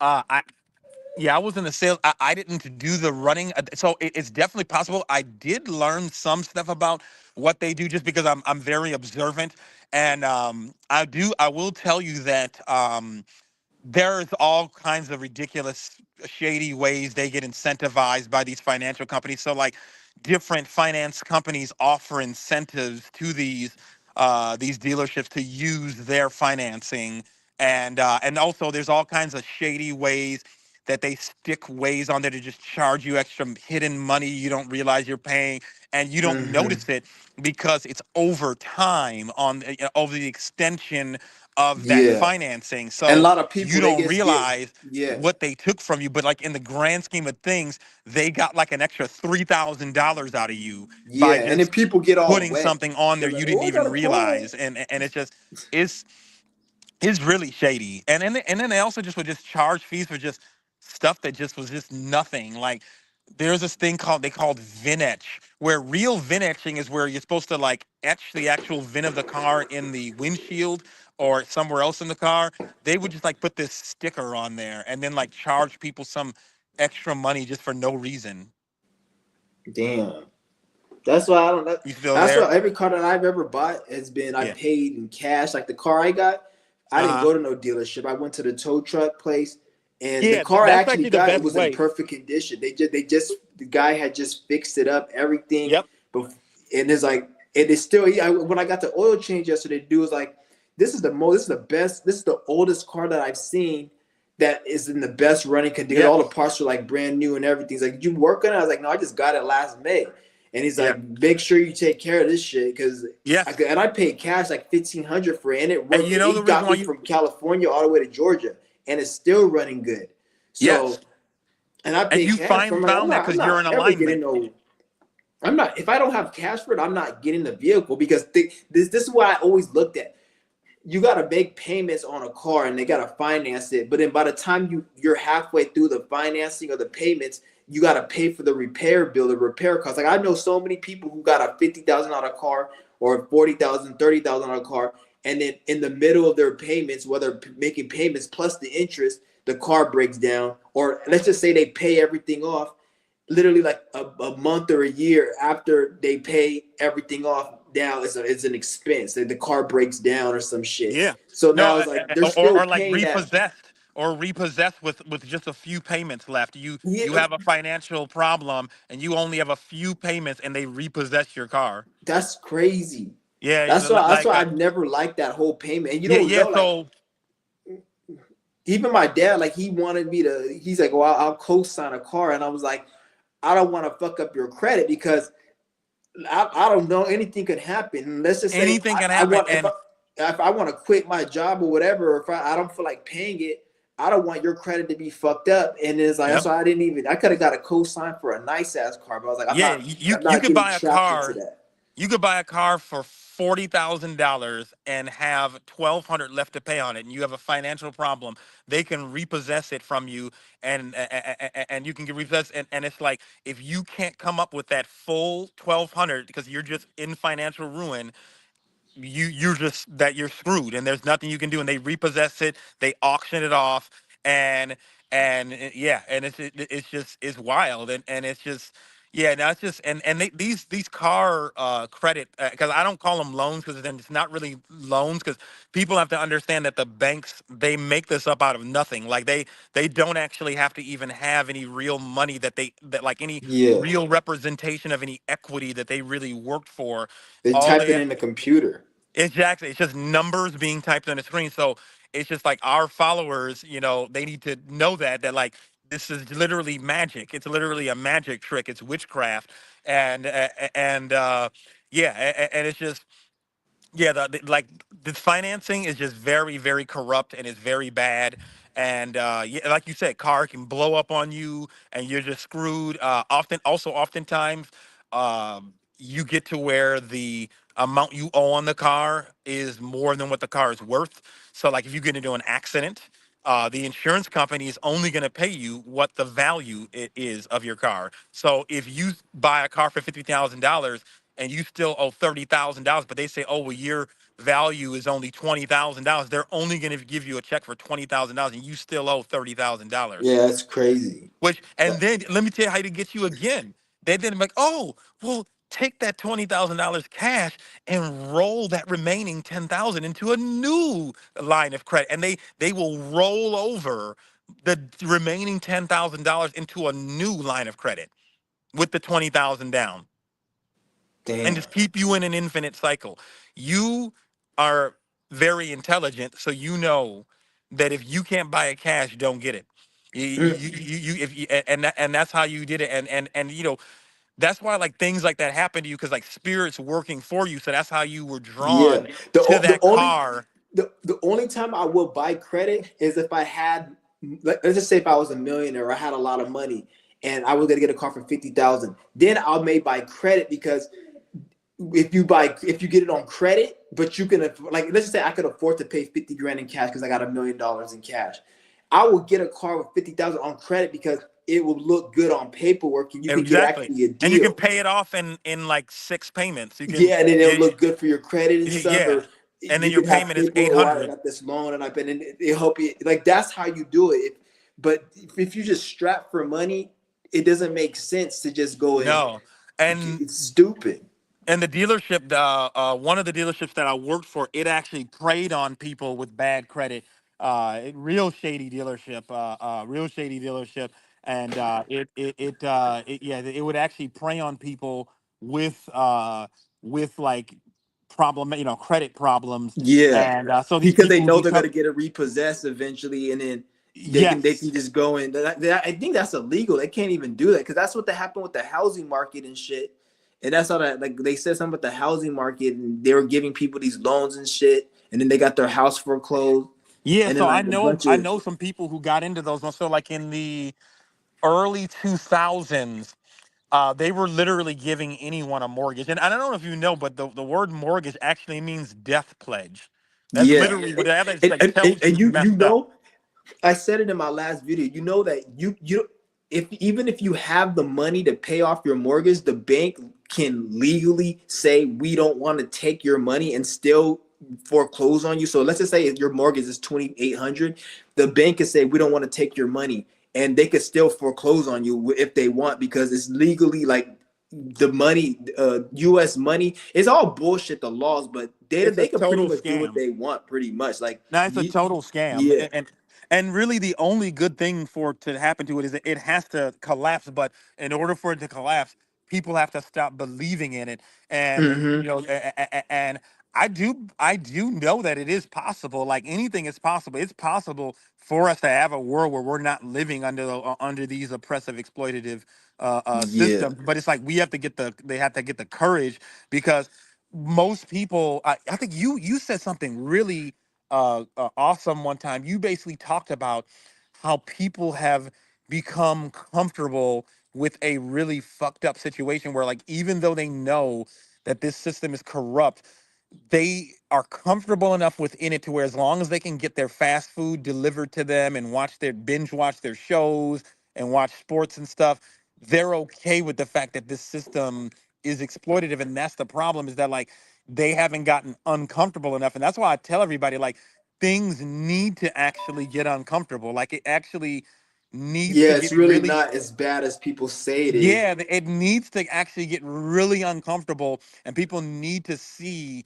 the consequences of allowing this to take place so that we finally get the courage to disempower and to take away the power from this thing, because it's the whole thing is BS. The whole thing is That's why I said I'm like I don't think the government's gonna make it get that bad because if they did, it will actually be like a way for people to do an uprising. So I don't think they're gonna let it get that bad. yeah. It's like what I told you guys about the FDA and shit.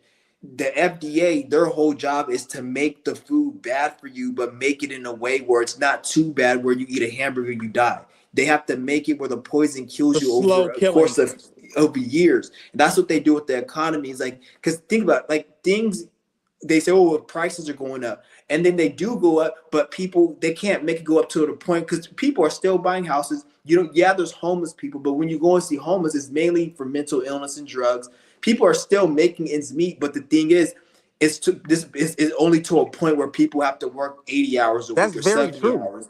You're right, So because yeah, and I was gonna say you're right, because no matter what the economic situation is, you generally see the same types of people living and experiencing homelessness. Now, like I said, there are definitely people who truly fall on hard times, who yeah, aren't but there they get because out of it within a certain time within period. a What certain I've time. noticed. And I've helped out some of those people before. Like I don't know if you've ever been to Chicago. I currently live in Chicago, but I have Oh, like I okay. said, I have connections to the South as well. Like I told you, Mississippi and also Louisiana, just from my Hmm. grandparents. And I've gone to this place. There's this place called Lower Wacker Drive in Chicago, and it's like it's weird as hell because like Chicago has like these underground roads where like literally you'll be driving and it's underneath the normal streets, and you can just drive through them and you can see certain infrastructure of buildings and vents and stuff at the bottom, and because of the vents from the buildings there's a little bit of warmth, and so underneath there a lot of people who are experiencing homelessness set up camps down there, and the conditions are like atrocious down there. One of my friends and I went down. One of my friend and I, we went down there, and we were just like giving them just like basic stuff. We were giving them like food, and like we were giving them like hats and gloves and water, stuff Yeah, like that. Just doing the best we can. I mean, at the end of the day, I can't solve these people's problems because like what you talk about in your videos, like those people are actually in those situations because of something that they need to change, that they're not changing. Like there's something that they need to change, and and I'm not trying to like it is victim true that blame. you can't help anyone. Some people like it's like it's like a spiritual thing that It they have to is. make a decision and do to get out of that, and And they can they've only probably yeah. yeah, and they've probably been cheated and done wrong in their life and everything. I'm not saying that that hasn't happened to them.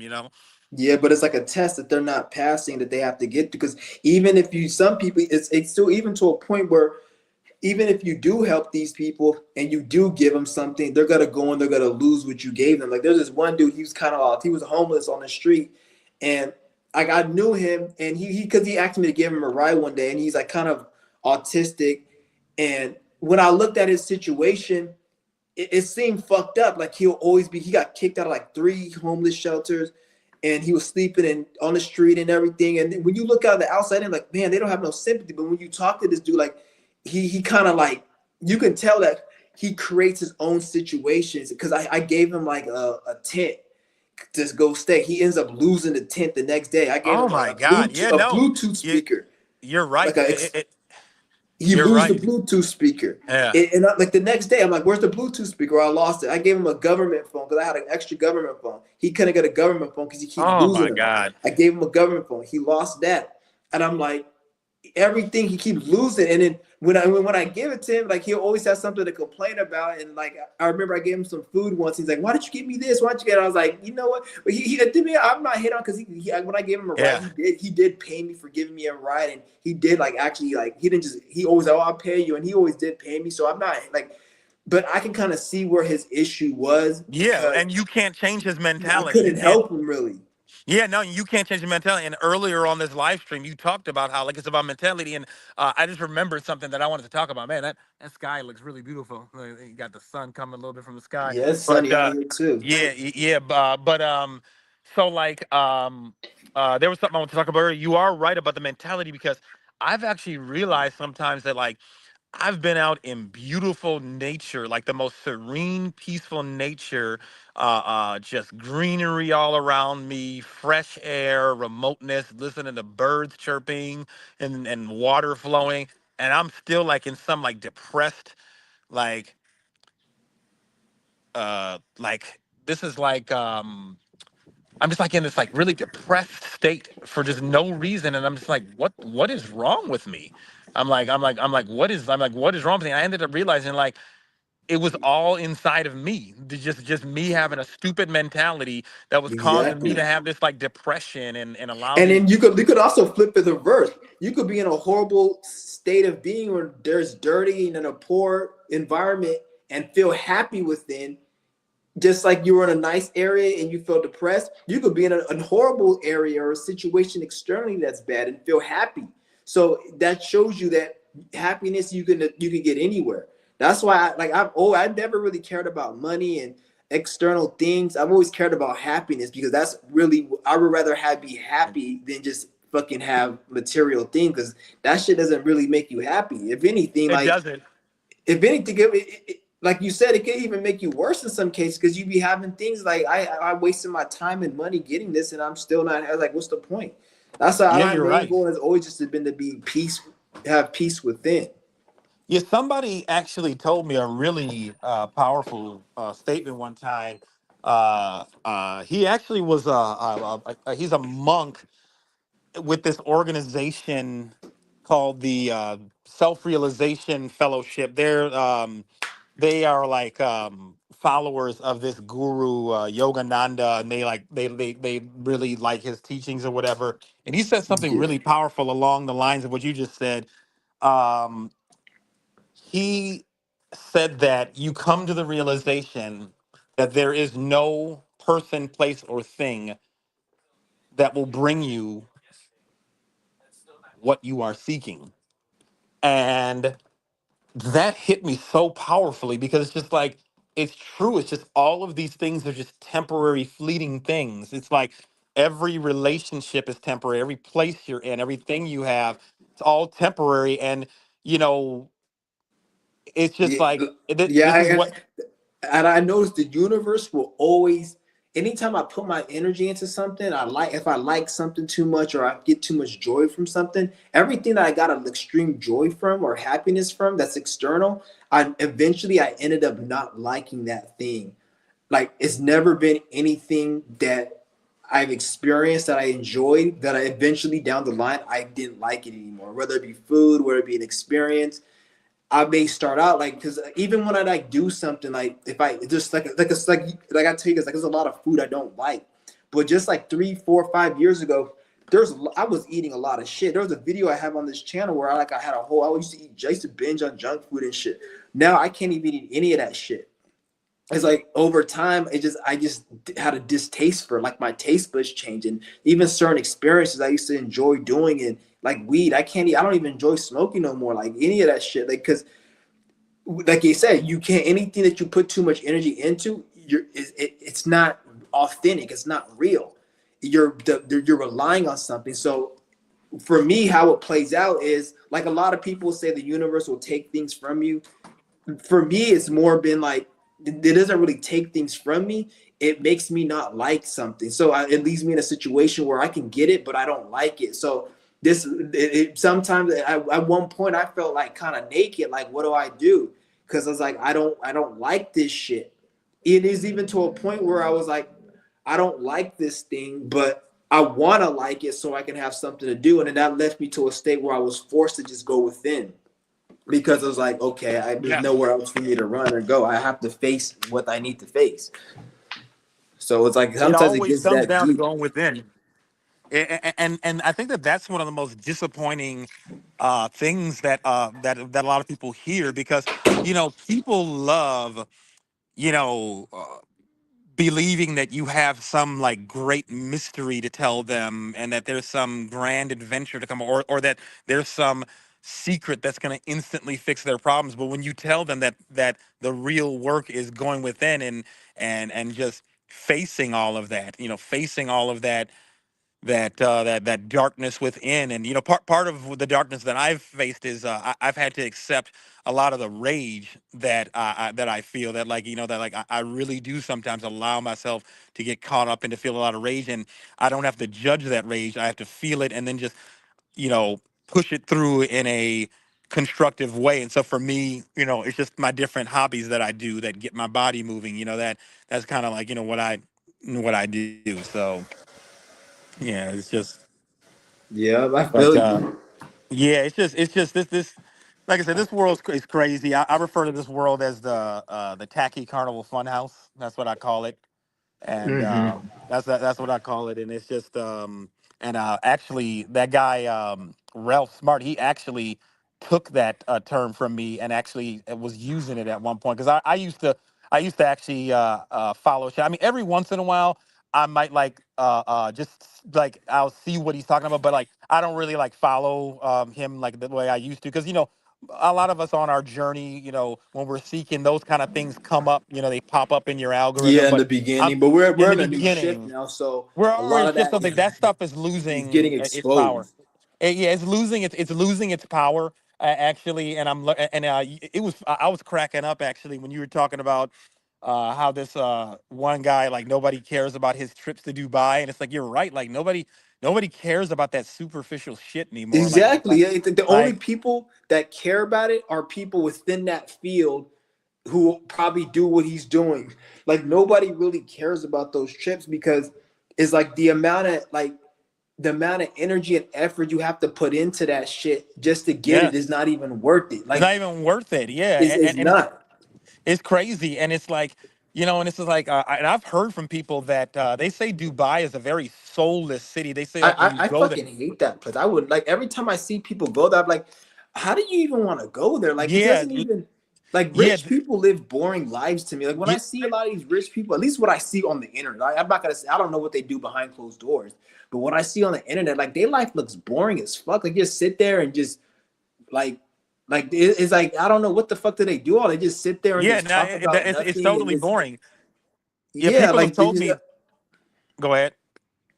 oh, no, I was gonna say. I just said like I seen a one. They were on a yacht party and they're just sitting here like fucking just talking and just looking like just like it's like you can just tell like they're just trying to look normal for the camera and look like they're like they're trying to look like they're having fun or but you can just tell like Yes, it looks so but they're soulless. empty inside. Like, actually, Yeah, empty and soulless and like one of my friends actually, along that line, he posted online. He posted some pictures of him, like, in Mexico, like in all these fabulous, like areas and places and stuff. And he said, "I'm in a beautiful place right now." And then he followed it up with saying, "I feel like crap inside, but I'm in Mexico." And so he actually acknowledged that even with all of that glamour that he was experiencing, being at these resorts in Mexico and all this beauty and stuff, he still was empty inside. And so it's just like, the realization is that the external world is not where your happiness comes from. It just is not. And going back to the Dubai thing again, people tell me Dubai is a very soulless city. They say when you go there, you can tell everything is just so artificial. It's just all set up as just like a controlled resort, basically. And one of the weird parts about it is that because it's a Muslim country, you can only drink at hotels, and like only non-Muslims are allowed to drink in Dubai. And it's just weird. And I'm it's like one of the sports that I do watch sometimes, just because I'm a martial artist. I do watch boxing and MMA, and it is like pissing me off how they're putting all these fights over in the Middle East now, like over in yeah. Dubai and Riyadh. They're putting it all over there because I'm like, it's like, And then okay, most of the people who go watch those fights, they don't even care about they don't even boxing. care. They just They're want to be just seen. there because of the look, and it's like whatever is meant to be like. Oh, this is what rich people do. They spend Yeah, $100,000 on tickets to a fight in Dubai. yeah, So if I do that, it's gonna make me look good. Like there's people exactly. out there who charge 30. Like there's this dude out there the dude who I posted, the Bandman Kevo dude, he charges like 40, $50,000 just for people to hang out with him for the day. Like who Yeah. the hell's gonna pay 50 grand? Like that's a scam. Like you gotta Yeah, pay it's a total 50, scam. And 50 when grand just to hang out with another man. And yeah, like and when your energy is right, you'll get that shit without even having to pay any money. So in and then my they try to market it like, well, if you hang out with me, you're gonna be around people that are like me. It's like, first of all, the people around you are a bunch of agents, and just anybody that's around you, like he said, well, I hang out with billionaires and you can, it's good networking. And it's like, no, you gotta at least bring something to the table. And a lot of those people, they're agents. They're not gonna just want to deal with anybody. And just because you hang out with somebody doesn't mean you're gonna get their money or that doesn't mean exactly, shit. Like it's it means stupid. Like it's nothing. it's a scam. Like he's trying to sell people a scam. And he's selling you a scam. Well, and here's the thing: if your energy is right and you know how to manifest, you can get that experience without even having to pay any money. Yeah, So I have like he got it without having to pay no money. by getting so I have actually at least probably about like be somewhere between 16 to 20, maybe even more times. I've actually been in VIP situations at sporting events like skyboxes or like VIP clubs and all, or like 100 level seats, and I've never paid for it. I've always just figured out ways, like either somebody I know is gets it somehow. Like, for instance, if you have a business and you're a client of some other business, they'll like give you some skybox tickets or something, or give you some VIP club tickets. And so my friend will just invite me. Or one time my sister, she used to work for both the Bulls, Chicago Bulls, and the Blackhawks, and so I could just go to games there and VIP everything. And you go up a private elevator. Like people don't even realize like the experiences that I've had at sporting events. It's like a totally different thing. You go up a different elevator, but at the end of the day, you know what the funny thing about it is? It still is empty. At the end of the day, it's still empty. Yeah. Sure, it's a fun novelty, but and it's okay to experience it because like I think that we're here to enjoy our lives. Like fuck this bullshit idea that I'm I've never found it interesting or fun to do a lot of shit like what so-called rich people think is fun, like yeah, go to like games and hang out, and like it's that's never empty. really been fun to me, like, to be It's honest. it's empty and I mean yeah and I mean I'm like a really good cook, so like like on Instagram I'll like post some of the stuff that I cook and that entertains people a little bit. It's like at the end of the day, you know, like I said, it's empty and there's something deeper and you know and it's just weird, man. It's weird. It is. That's And like I encourage everybody to definitely who's watching to like go camping and if you can do it, do some canoe camping. It's where you actually you take all your stuff with you on the canoe and like you go down like a river or somewhere out in some wilderness and you just go out there with everything, your tent and everything, and it's very peaceful. mm, And when you get out it- to areas where you can see the Milky Way, it's just it's something else. When you can see the Milky Way, and it opens something up. yeah, but shit, it's been a good live stream. I think I'm gonna have to go This because I has gotta yeah. go. I think this is a good time to end Yeah, this because one I gotta too. go drop off some Yeah. package. I just get So somebody. yeah, that was a good one. And yeah, and yeah, for anybody listening, I'm the third view. Yeah, the third view. Uh, Check out the third view. It's channel. The third view is right here. That's the channel That's name. me, and yeah, we need to do more of these collabs. I Yeah, actually, I'm down for even doing like podcasting and stuff too. We can do like a structured podcast where we can, you know, come up with topics we want to talk about, yeah, and you know, get like you know 3 people. You know, like I'd say like the ideal number of people for a podcast is like 3 people because it creates like yeah. a nice dynamic flow. Yeah, You know. that'd be good, and we set everything up. Like I'm like way I look at it, like we could do it like this, like because right now, like I don't like to think too deep into anything because most people are like, oh, I want to do a podcast, I gotta have a mic, I gotta have this, and that's like no, we can just do it like this, You're and right. then This as works. we go on, we'll add whatever, like because once we start doing over before we do the podcast, we have to make it look like this, and that's when things don't get done or they don't get done the right way, and I Because feel we're like the creating time we're in right unrealistic now, goals. do it however we can do it. We're not we're at a time right now where whatever you want to do, just do it. So Just like this do could it. be our first Stop worrying podcast. about what I people look at it. This is think. our first podcast. This E- is Ex- it. that right. Exactly. This exactly. This is you're right. Yeah. Thank you for pointing that out. It's like I've been learning throughout my life that a lot of what I think I need to seek, I already have. Yeah. Exactly. This We already already is a have, because at the end of podcast. the day, what we're saying is more profound than some stupid idiot who's just talking about something that's unimportant, but yet they may have a certain look that goes on the podcast rules on how to be like the podcast gods. Oh, you're a podcaster because you got this and this and this, but yet they're talking dumb shit. What we're saying is helping them being more profound. That should be enough to count for a podcast, not what the fuck you have, like some podcast god. Oh, you have this, you got this, you got this look, you got the StreamYard subscription for 200. Oh, you can do podcast. Like fuck all that. Like we just is a podcast right now. Exactly. You're right. Yeah, you're right. But yeah, Yeah, this was a good one. Yeah, this was a this good one. was. All right. Well, hey, yeah, I'm gonna go ahead and relax. I'm gonna enjoy this nice day. It's a nice Yep. day Enjoy your in the day. set. Yep. Yeah, it's gonna be in the 70s. I'm actually gonna go on a hike later on today, and I like to take my hammock out. I encourage everyone listening to buy a hammock. It's a good investment. You go out somewhere in the nature. Oh, no, oh, and by the way, I put in the chat the name of the forest. It's Chattanooga. Chattahoochee I seen that. The private Chattahoochee Chattahoochee. Yeah. yeah, It, Chattahoochee Oconee National Forest, and yeah, get up there in the Appalachian Mountains and experience that, and I think you'll like it. But All right, man, man. Thanks a lot for coming on live. I was, it's when I woke up this morning, I knew you were gonna go live. I actually kept checking YouTube all day, waiting for you to go live because I planned on getting on today. Oh, for So real? this That's worked out. interesting. Yeah, yeah. I literally, I woke. I'm like, man. I'm like, I bet Chauncey Wan's gonna be on today. I was like, I'm getting on. So all right, I'll talk to you later on. All right then. Yep. Peace. All right, peace. Take care. Yep. And then Mistral. Hey, Mistral, it's good. But I think I'm about to go. I gotta do some shit right now. I'll be on tomorrow, and I'll hit you up tomorrow. I gotta go do some shit right now. I gotta go deliver some stuff, but I would let you on, but I have to go do some shit right now. Man, you should have came in a little later, earlier.